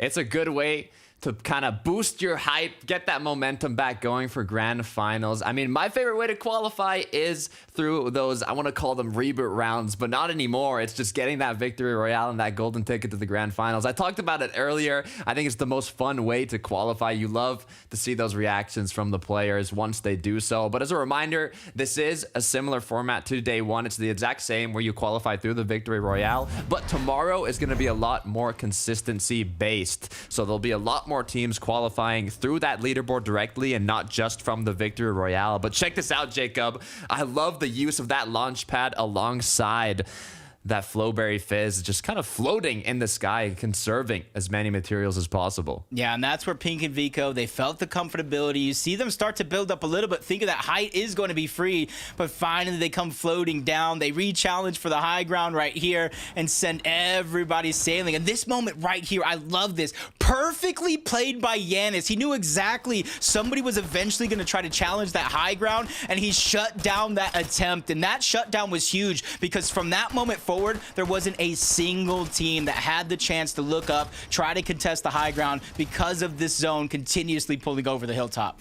What a great way to keep control, though. We saw that a lot of the veteran duos wanted to do exactly that. They wanted to keep themselves elevated because they knew the zone pulled all the way to the water, and the only area it could really pull towards after that was back up the hill. So they wanted to stay as elevated as possible. But the issue was there was like 3 different duos that contested the high ground there, but it was Jansen and Flixie that were able to secure it. Yeah, and just kind of looking at the rest of the players that kind of plays very, very well, Pink and Vico, their consistency remains insane.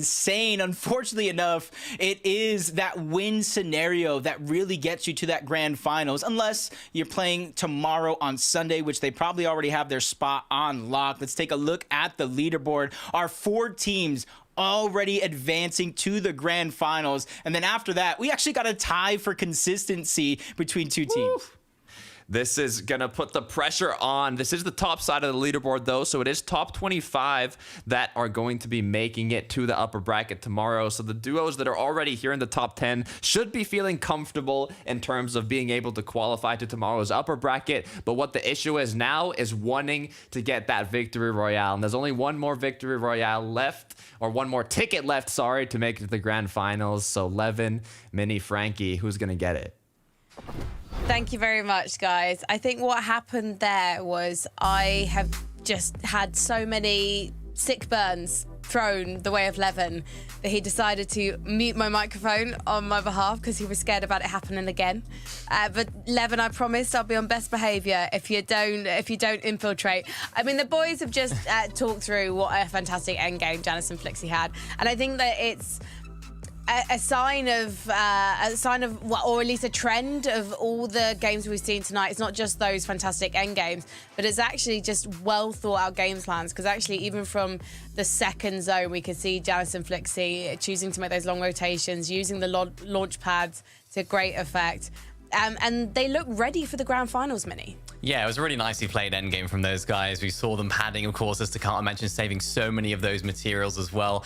I gave them the green light to go up on height. Of course, the zones definitely helped as well, where they helped Janus and Flixie. I think Thomas and Queasy were one of the teams that really suffered under those circumstances. We saw Queasy trying to go for a little bit of a solo clutch there at the end, which he did very well, right? We saw some really nice clicks from him, some really nice shots with that Gatekeeper shotgun. And I was expecting a big game from these guys, just based off of their history. We know how good they can be under clutch and pressure situations, and this is really a pressure situation for them, because if they had a bad game here, they might have dropped out of that upper bracket level. Yeah, I mean, these guys really need to start to, thinking about what this last game looks like. They're getting closer. They've been ramping out throughout the day. I think that game was a bit of a tough zone, like Frankie was trying to say before I completely muted her mic so nobody could hear her waffling. And I think these guys clearly have the minerals. Again, right? I hate to be a broken record. It's Thomas and Queasy, right? But we're seeing as they sort of warm up into these lobbies and get a feel for these lobbies, the performances are starting to improve. Yeah, it's been fantastic to see. I feel like we're now on an upwards trend for Thomas and Queasy. Hopefully, we are going to see them in the upper bracket tomorrow if we don't see them get a victory royale in the next game. Onwards and upwards. I like the trend that we're seeing in terms of them just playing better as a duo. Who else, though, are we seeing good things from at the moment, Levin, would you say? I think there's a couple of them that have looked really good. I think the ones that obviously everyone's looking at is Queasy and Thomas that we've looked at, because people want to see them, sort of get out of there and finally make it their way through. Pink and Vico, though, up on height in that last game before Janice and Flixie took it off of them. I'd love to go back and rewatch that and see sort of where that happened, because they looked really primed to just hold on to it. So hopefully they can get a win now. Well, we've only got one more game tonight, so let's make the most of it. Jacob and Takata, over to you. This is it, Jacob. The last match of day 2 semifinals of the EU FNCS. I'm excited to see who's going to take that last golden ticket. I mean, Pink and Vico have been playing so consistent, Jacob. I would love to see them take home a match. We've seen them play a little bit more aggressive towards the high ground, although they only did well, they were only on the high ground for 90 seconds throughout the qualifiers, so they're really not playing high ground. It's not their play style, but they know if they want to get that VR, it's going to give them the best odds to, but I don't know, Jacob. We'll just have to see. Yeah, we'll definitely have to see. I think they added probably 5 more seconds of high ground after that last game, but it's all about that win. But at the other end, 84 points right now. That is the threshold for 25th place. And there was a huge jump up yesterday, a 38-point jump up that closed out the day. Will that be the same? Who will advance to grand finals? The last game of the day. Let's get into it.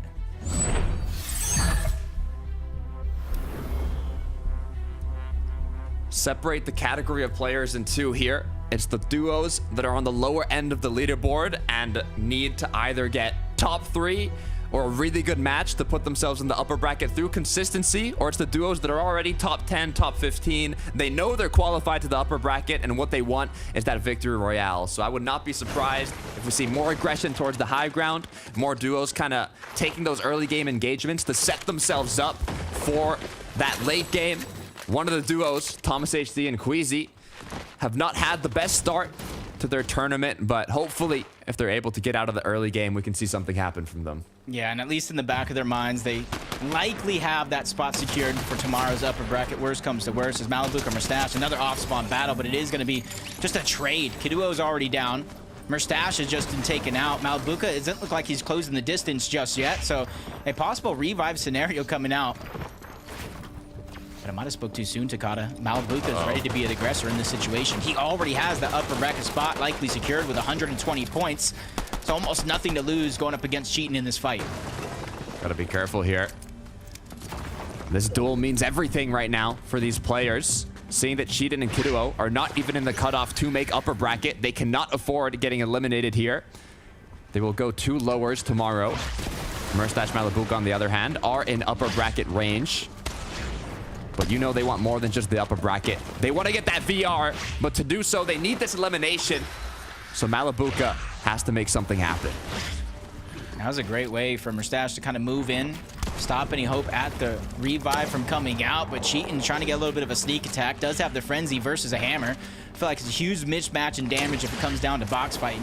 Cheatin's goal is going to be to try to close the gap, get in the face, and try to put that thing to work. But right now, Malabuka's just hot on the heels, keeping his opponent guessing, not letting Cheatin know where he's coming from at any moment. Malabuka continuing to take pop shots here. Unable to connect any, though. He has 6 in the shotgun. One big one is all it's going to take. Tries to find an angle here, replacing the wall. Unable to connect the shot. The ramp blocks it. Malabuka dropped down 20. Hits a big crack, though. This could be it for Malabuka. Just one more shot needed to connect, but only 2 in the chamber. He cannot afford to miss here. Ooh. That was Little nice. dance. That was little nice. shot. A little elimination. That's what we love to see from the champions of last major, swinging that Axe of Champions. What a way to start off the last match of the day. Oh, third party's moving in, though. Malabuka hears it. He has to be careful. You can see how it started off here. What happened with Mustache. Ooh. Okay, that was the first one. That was actually great by Malabuka and Mustache. Unfortunately, he wasn't able to stay up, but this right here, he had all the important pieces in this fight. He knew he went right back on up. He knew there was really no exit, and that was a nice shot, and a huge mismatch in the loadout as well, and he played it perfect. Sato and Alex will swap over to opposite side of the map, basically, up against Nova Rabid. This engagement, though, when you got 2 players boxed up like that with a good amount of materials and heals, you can take shots, but if you want to fully finish the fight, it's either you get in or you full piece your opponent, but that's going to be difficult when they have literally, what, there's that 8-9 boxes to work with, a whole maze basically built. You can see the opponents quickly decided not worth it to take that fight. Pink and Vico, though, so many shield fish to work with. This is perfect for taking engagements early on, being able to heal so quickly. Gonna put them at an advantageous position in these box fights. It was Destru and his duo partner, though, who were playing a little sneaky in the last match, trying to kind of wait it out and find those angles onto opponents. But confidence is all I'm seeing from Vico as he continues to apply that pressure. Yeah, this is kind of like their same path, Pink and Vico. They go up the side of this mountain. They try to take the top of the Olympus statue. And it's going to be interesting with the team already beating them there. You see Pink has already made his way up as well. They're ready to kind of get aggressive for their space. This is something they've been doing almost every single game so far. And with the launch pad there, with the Flowberry Fizz, they're going to continue to do it here. Are they going to land closer to their opponents, though? Are they going to land on them? That's true. Continues to kind of run away in a sense, dropping down Mount Olympus now. But Pink and Vico, I think they're hungry. I don't know if it's dinner time, Jacob, but they want to feast. Yeah, just like Malibuka Mustache on the other side of Grim Gates. 170 points ensures your spot tomorrow's upper bracket round 3, where you have just 2 last chances to make the grand finals, most of it being through leaderboard. So they probably feel like, hey, let's start to get warmed up. Whatever happens, happens. Let's play just our normal game. And the way they isolate players out is their normal game. So for them, this isn't too strange of a strategy, but that team down below, they're just fully boxed up. So Pink and Vico got to watch around every one of these corners and not bite off more than they can chew. Continuing to find options here. Vico on the opposite side of Pink, getting nice angles, but he's also been tagged a little bit. Destru forced to heal back up as Pink continues to replace as many walls as possible here. I believe Vico landing another shot there, cracking one of his opponents.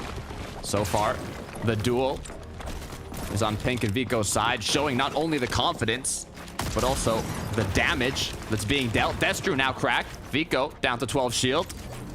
Good news is, like we mentioned, Shieldfish, instant replenish of that shield. So right back to 200 effective HP and shield as the fight continues. Yeah, there's another team at the top of Mount Olympus. Not sure the odds of them actually disrupting a fight like this, especially how deep it is at the actual POI. Is trading shots. Another one as Pyro just gets dropped down to just a little bit of HP. And look how healthy Pink is, and look how aggressive he is getting. He's feeling that confidence, trying to attack from different angles. Cut off the path every single time. Destru finally goes down. Pink high flying from above, separates the opponents just enough to catch him off guard, just like that. Picture perfect play coming out from Pink and Vico. Great way to get it done. Now, fear is what I would be feeling from heroes here. Crouched in the corner like they don't know that he's there. It's a matter of time before they open up. Knock, knock. It's Pink and Vico. Both elims now on the board.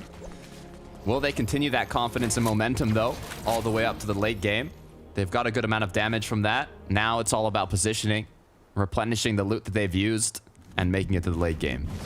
Just gotta be careful for the team that's above and on the outside of Mount Olympus.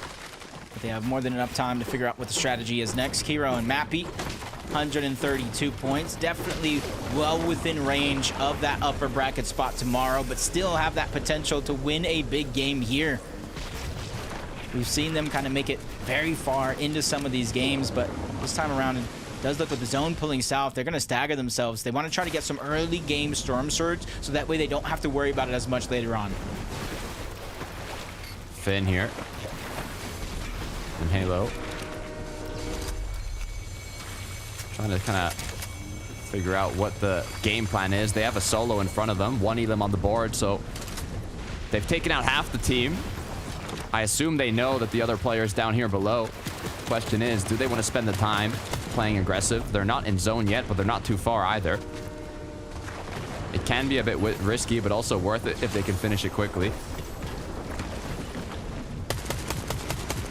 This is going to be one of those decisions that kind of impacts the rest of your game, win or lose, with the amount of time they are spending inside of the zone.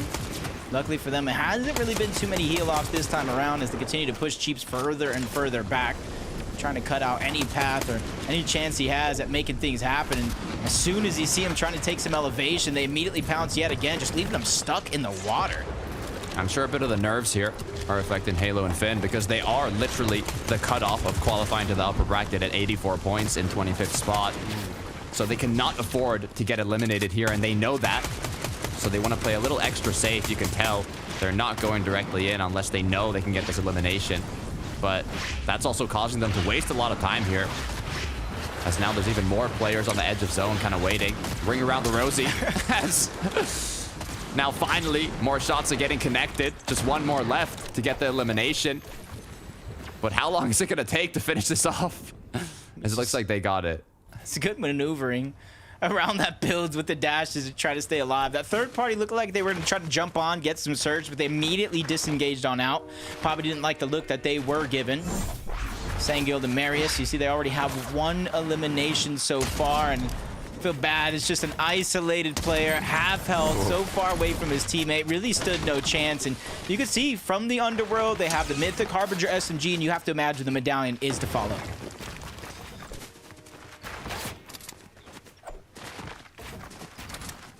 With 1 elimination on the board now, like we saw, it's not enough damage necessarily to play full dead side of the zone, but it's enough to not have to get into any engagements. As we take a look now at Thomas HD and Queasy, once again, seen them playing quite passive in the early game here, despite having quite a few duos around them in Mount Olympus and a bit of action. You can tell they really just want to make it to the late game.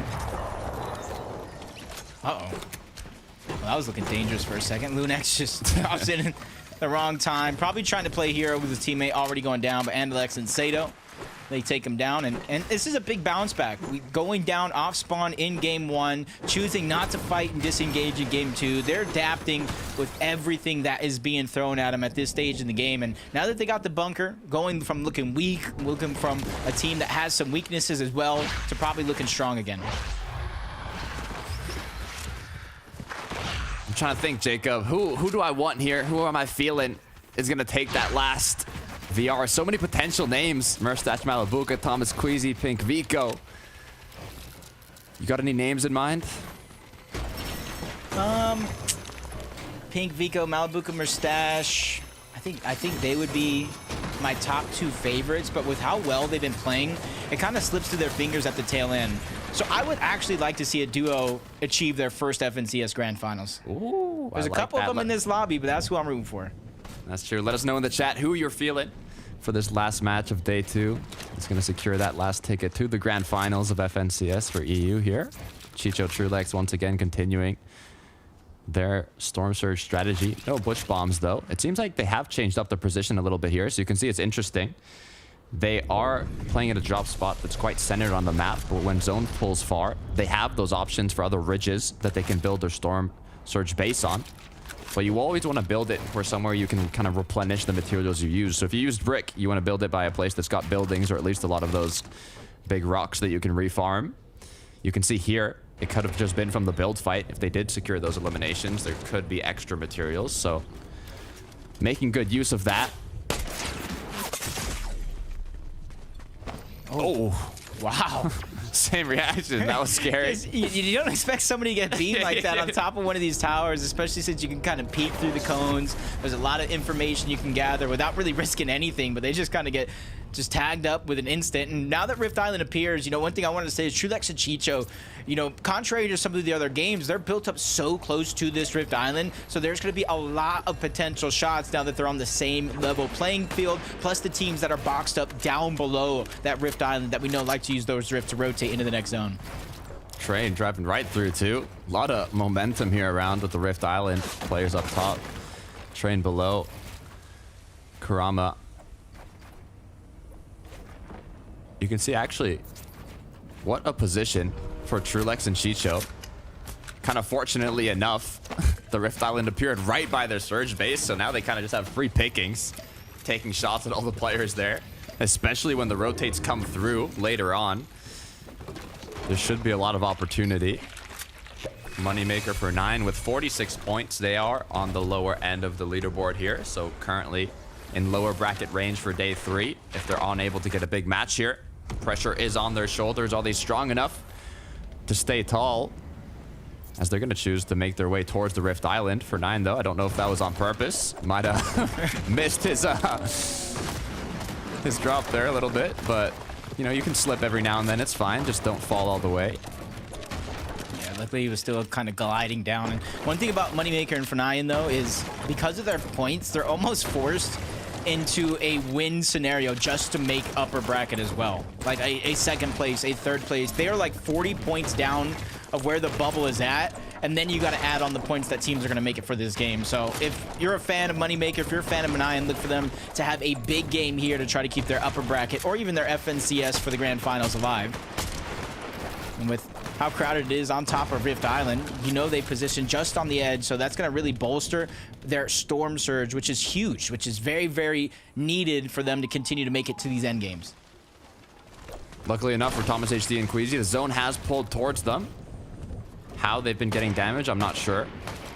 They're in 15th, so it is upper bracket range for this duo. They're playing more for that victory royale. We'll see where this zone does appear, though. 5th zone. Will it be back on Mount Olympus? It is. Ooh. Is that a blessing or a curse? As now, duos will be rotating towards them, but you can see the edge of the zone where the duos will be rotating towards is more the north and west side of this, which is going to be out of vision for Thomas HD and Queasy. So their only options to get damage are the duos that are already based up at this POI, which could be a little bit more difficult than if they were more on the edge of zone on the congested side. So hopefully they've been doing damage. Yeah, a couple of games ago, we saw a very, very similar zone. It went towards Brawler Battlegrounds at the end from the open water up the mountains. And I'm just hoping teams kind of notice little things like that, how it's matching. But Malibuca and Mustache, forget that point. They found that first elimination onto Serene, tries to go back to back, quickly makes it happen. Much needed for Malibuca and Mustache, because throughout these games, not only we see them kind of go down early, have lackluster performances, but it's Storm Surge that has been a crucial part of their game plan that they really haven't had consistency on. This could be it though, Jacob. When the pressure's on, I feel like this duo performs. We saw them take home last major. Now all they need to take home is a ticket to compete once again in the EU FNCS Grand Finals. They're now 183 above. They've got a decent amount of damage with those 4 eliminations. But you can see there's a lot of duos already based up in zone, which most likely will be looking back. And it looks like Thomas HD Queasy have decided that they need that damage. And the only option of the players close by. Huge knockdown from Thomas HD. But now Queasy gets dropped. Thomas now forced to disengage. Yeah, it's a whole nother team, a third team that came in, because you saw them get a knock on the one player at the very minimum. Mount Olympus looking a little bit more crowded than we saw it moments ago, and Thomas now stuck by himself. And his best case scenario is it pulling away from Mount Olympus, but chances of that happening is going to be slim to none. So Thomas better get used to being a solo here, because I'm not sure the chances of him getting Queasy back up. Once again, Thomas playing as a solo. 3rd time I've seen this happen today. But if anyone can clutch it up, I've got confidence in Thomas, just with so many players close by.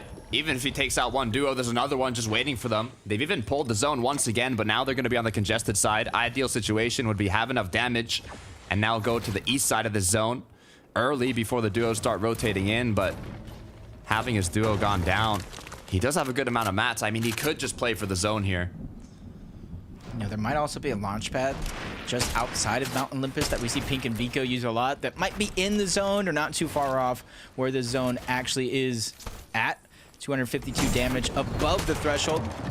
Really nowhere to go other than getting that elimination, and kind of see a replay of the fight that we saw between Queasy, Thomas, and everyone in between, and just got caught off guard trying to get aggressive into the box, and almost the tables have turned because we saw Thomas edit the floor on the other side when that player tried to get into his box, just getting out of position. 1-2 steps out of synchronization costed Thomas his duo. Marius left alone. Now with 2 players jumping right into his box. Not too many mats to work with. Huge 110 shot. Is he about to clip them, put them on socials? He needs to make something crazy happen here. A miracle, a blessing, but unable to do so. Stillion. Ammo. 604 above now, but pretty far from zone. Yeah, this is around like a 4 tick, something like that. They need to hurry up and make it there so they don't expend a lot of the heals that they're going to need later on in the same game. But I talked about how terrible this zone can be for some if you don't plan ahead. You see almost everybody that is left in the lobby all stacked up on the western portion of the map, slow to rotate, and that is going to be really, really congested. So if we're able to break loose from that position, gain some elevation where the mountain range goes on Mount Olympus, you'll probably have the best chances to take high ground later on in this game. Just look how many duos are on the edge of this zone. You do not have any freedom to walk around. Pink and Vico now applying more pressure. They say, we got 700 damage. I don't care. Let's keep pushing. Let's keep going for more eliminations. You can see the aggression from this duo does not stop. Rightfully so. They're probably one of the consistent, most aggressive duos in the lobby left over. Another monster shot, and Storm Surge does the rest. Perfectly played. He turns to a right.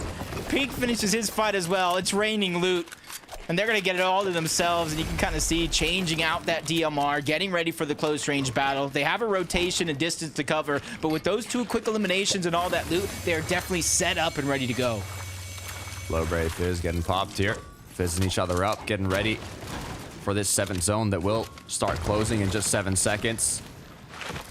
All these duos that are on Mount Olympus higher up will be able to take shots on the players rotating in. Let's see how X-Squeeze got it done, though. Nice little box. Wow. Put a wall right in Malabuka's face there, stopping his path. Merstash now, though. It's all up to him. There's no builds either. Luckily, he does have some dashes thanks to the coin. He does have the Mythic Gatekeeper, but as soon as he gets targeted out, a lot of those builds are going to be forced to be used. Luckily for him, he does find some bandages to try to get that HP back on up, and some more in the corner as well. Perfect case scenario for Merstash, but he still needs to find the resources. 4 builds is not enough to rotate from zone to zone with so many teams on that same edge. Trying to see if Buzz knows. I think he does. The Merstash was there. Luckily enough, the dash is going to save him, but be careful. For how long? 67, 26 twice. Just one more shot needed to connect. Merstash, can he do it? He does. Knockdown now. Gonna get the finish. Chug splashes. This could be huge. Medkits as well. Bit of time in the zone. But the players now could potentially be looking back. Those dashes, though, might just save him. Yeah, that's big for Merstash. A huge refresh, and just the loot that he was able to gather is going to keep him alive. But Thomas losing Queasy early on in the same game. We saw both live and the replay. 81 below. This is where it does get dicey. He does have a good amount of heals, but if he tries to out-heal this, he's going to leave himself with almost nothing left. Still having to look for Surge. He knows somebody's on the other side. That's Alkeensy who lands that first shot, backing him up little by little. The last of the splashes now going out as he continues to fall further and further below the threshold. Chain of Hades comes out, lands a couple of shots with the damage, but it's still not enough to get above the threshold. Legends playing as solos. Thomas HD, Merstash. They need to make something happen. Thomas goes down. Hootie now also sliver of HP, about to make it out of the zone, but for how long? Has a medkit and Flowberry. Just needs time to use it. Shots coming through every angle possible. Flowberry for the momentum. Nice drop down. This could be a huge elimination, but he's got to be careful. Still almost roughly 20 points shy of where the bubble was at when the game started. So even though one team will advance to the grand finals, there's so many teams still trying to fight, keep their upper bracket life alive. And Hootie, with everything on his shoulders, he's able to get the med kit, but Merstash goes down. Him and Malabuka are now out of this game, but don't fret. They have their upper bracket spot for tomorrow secured. Andalex, Sado, connecting to builds below them. Are they the highest team, is what I'm wondering. I think they are, because they're not looking up. Will they hold on to it, though, as they get chopped down? Danger now for the duo. Be careful. Do not get dropped into Mappy's box. Nice 121, cracking him. Gives them a bit more time now to build right back up. Makes him really think twice about attacking the high ground. Really got caught off guard by Andalex, so focused on Sado. And they're ready for this next zone to pull over, and it's going to go up the mountain yet again. They're going to be in prime position, but there is one team trying to close the distance, taking second height, ready to challenge them, especially if they have that banana and the Flowberry Fizz or any leftover dashes. Gonna pop that just in case they do get chopped here. Preparing for the worst as they continue to build on up. Being able to connect would be ideal, but I don't see a world where they don't get chopped before then. Vico Pink now. One of our top duos here, still up together, both looking healthy. Solid loadout, solid amount of damage. Could this be their match? It's a possibility. They just have to keep playing. Yeah, very well could be. And Sado and Andalex finally find themselves safety above the mountain before water falling down just to try to connect. Give himself that extra bit of reinforcement. As Vico Pink, they get spotted out. They just get tore up by Andalex. And those are those situations right there where everything's just looking so good for Pink and Vico, and then in the blink of an eye, everything comes crumbling down. Now forced to get ahead here. They don't want to give up the position they have up top. Mopping Hero from second height to now being a bit in the dirt here, forced to rotate around the edge of the zone. Another difficult one, pulling right back up the mountain. The players down below need to find a way up as Chicho picks up Andalex. This is big right here, Chicho, Trulex. trying to go ahead and sneak around the side. They might have overtaken this high ground for now. Taking it away from Sato, who's still down below. May have waited till the last game, but better late than never, I always say. And they can't really see anything. They're too high up in the clouds. All they can do is look down and spray, almost blind. And this is the thing, because those same clouds could cloud them from getting spotted and targeted from the low ground. It's getting a little foggy as Vico now, Pink, grouped up together once again. Mopic Hero building up. They're saying, we know how important the high ground can be. Is this the right moment to take it? As Trulex and Chicho continue to build up, they do not want to let anybody overthrow them. Kiro now dropped down, looking to see if they can look back and make something happen, but Trulex still up above now, dropping down, securing the high ground. They've done it. Yeah, I just want to make sure to kind of pad it down below. You don't want to have everything come crumbling down, but he's wasting the last of the builds just to make sure they have such high elevation, and they finally reunite before they jump on down, all the way down at that. One of the only teams left with a few builds, but they look up. Trulex. It's Mappy and Kudo. They've come crumbling down. Trulex, he's made a lapse in judgment. This is the moment here where everything comes slipping through his fingers. Might have dropped too far, dropped to 22 HP, no shields to work with either. Moppy and his duo looking incredibly healthy. Chicho now has to make something happen. Kiro gets taken down. Moppy, last one standing, gets taken down as well. Chicho with the double. Uh-oh. Trulex goes down, though. Chicho just down to 36 HP. This is going to come down to if anybody looks up, any full duos left alive. Another couple of great shots coming out from Chicho, trying to keep this train rolling before he's finally taken down by Pink and Vico. Can they make it happen? Pink and Vico, the most consistent duo of the semifinals yet to take home a victory royale. Now just 3 duos up, 4 players, both grouped up on low ground. It's low versus high. It's all solos. It's all solos against Pink and Vico. Karmi goes down. 2v1. 2v1 situation. They waited until the last game to prove their dominance, and all they have to do is go through Lens, who instantly gets coned off. Pink and Vico, every single angle is going to be taken, trying to cut off the high ground. Medkit being used just to make sure he has enough HP and shields to outlast this fight. Lens, though, he is slipping through a lot of these builds, keeping Pink and Vico on his toes, but it's just not enough. The numbers game, Pink and Vico finally do it from the most consistent team to the final team to advance to finals.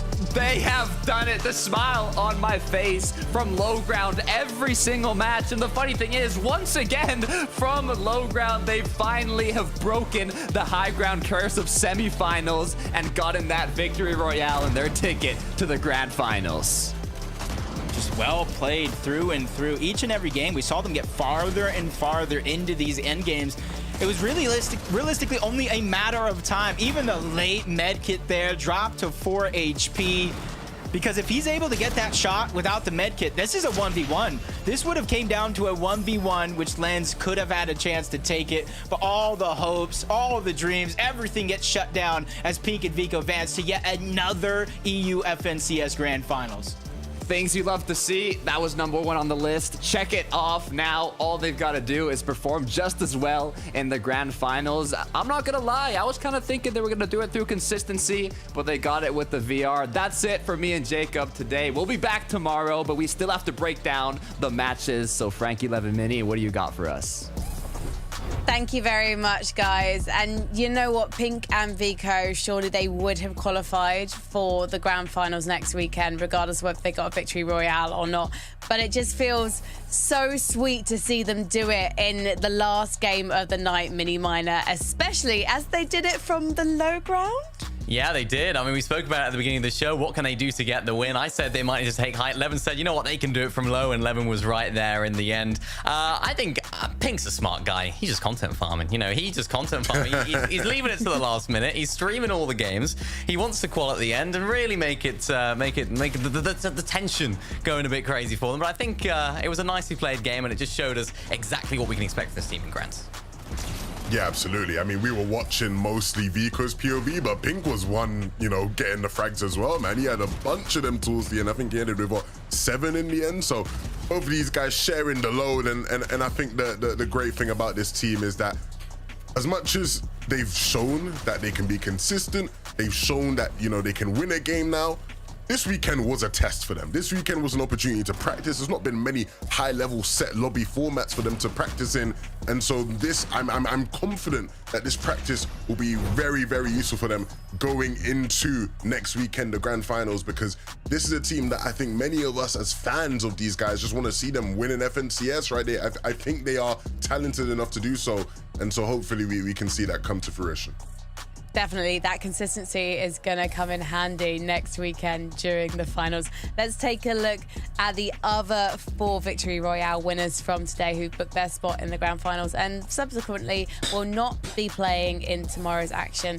Swizzy and Vanyak, it was inevitable. And to be honest, looking at this list, actually, I'm going to stop myself because otherwise I'm going to say it every single time, Levin.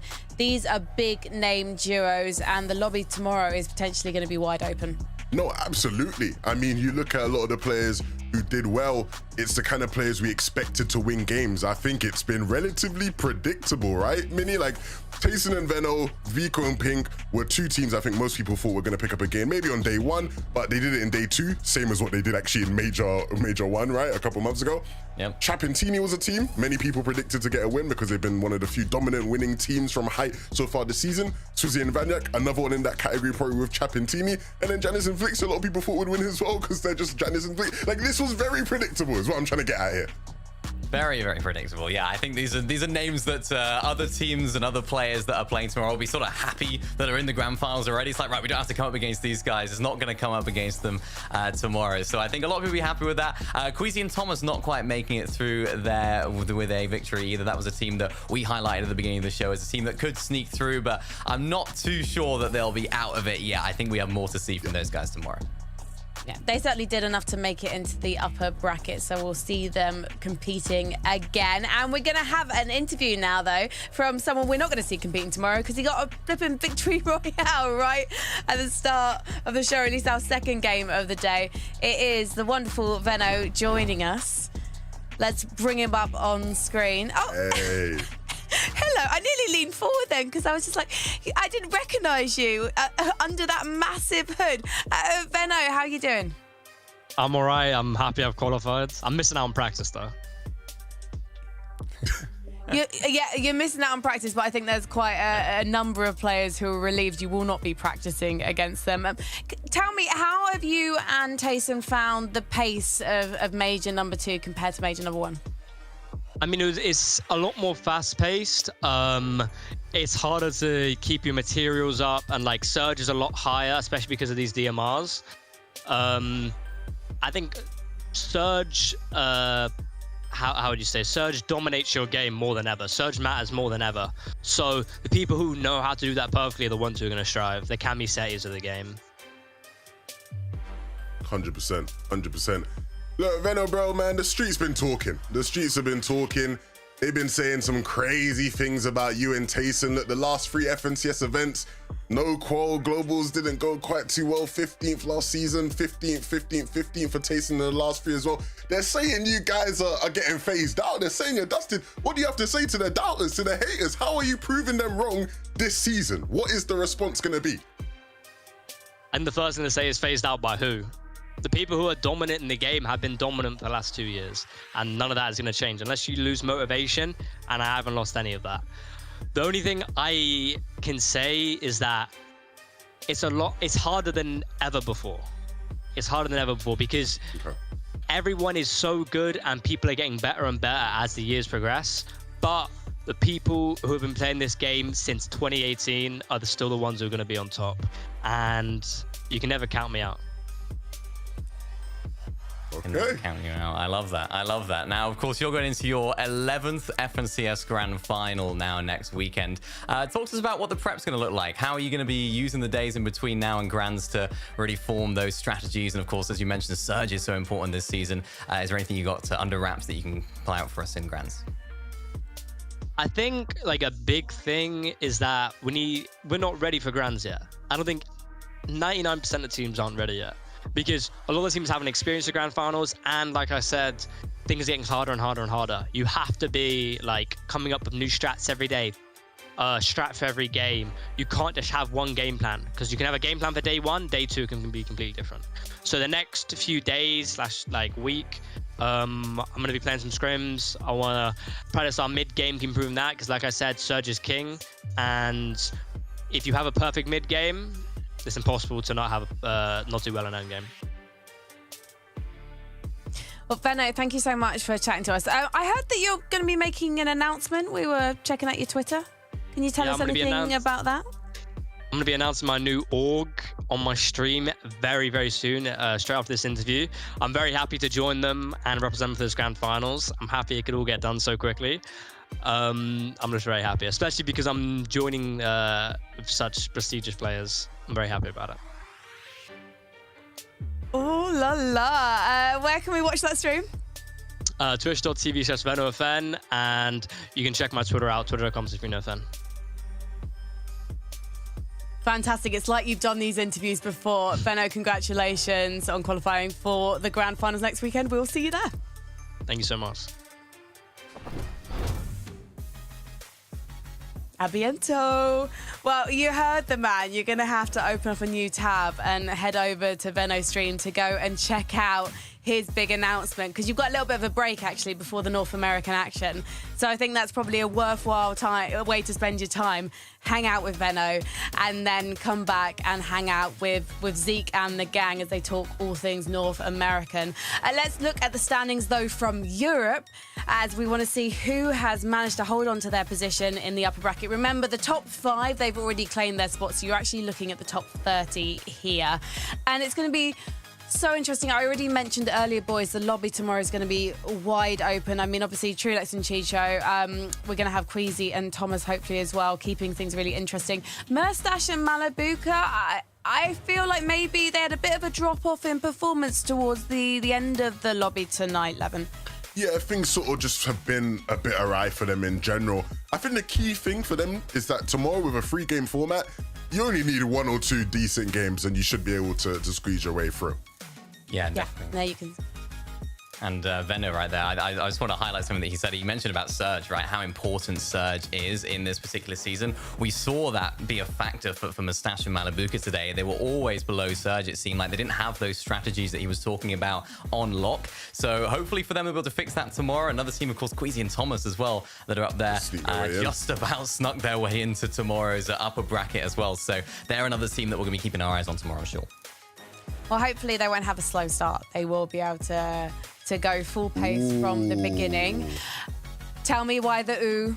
Because Sangyu and Marius, you know what I've been saying all season. You ask the TikTok fans, they're going to tell you Marius is the best player in EU. And now he's going to be playing lower bracket tomorrow. So, you know, hopefully Marius can you know, clutch up there and have a big performance. Even again, another TikTok favorite, Moneymaker for Nine up there in 31st. So some, you know, bigger names, some fan favorites here that are going to be playing in that lower bracket tomorrow. The last 3 games, it's going to be tight, it's going to be fun, it's going to be difficult. But if there's anyone that can do it, I believe in Marius.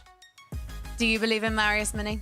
Yeah, I do. I think he's got a nice strategy down. I think there was a big ask of him this season because this is sort of the first time that he's had so many eyes on him as an individual player. He's been doing so well in the solo victory cups. Now the pressure's really mounting because not only has he got 1 day, he's only got 3 games to do it with his duos. So I think it's going to be a lot of pressure for him. I think it's going to be a nice test, though, for him because if he can perform under those circumstances, then I can see them doing well in Grands. It's a real sort of judgment day for them tomorrow.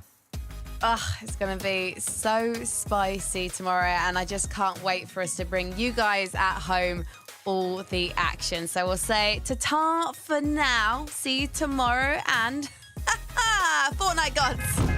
Sound that horn, please. Yes. It doesn't get better.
Fortnite.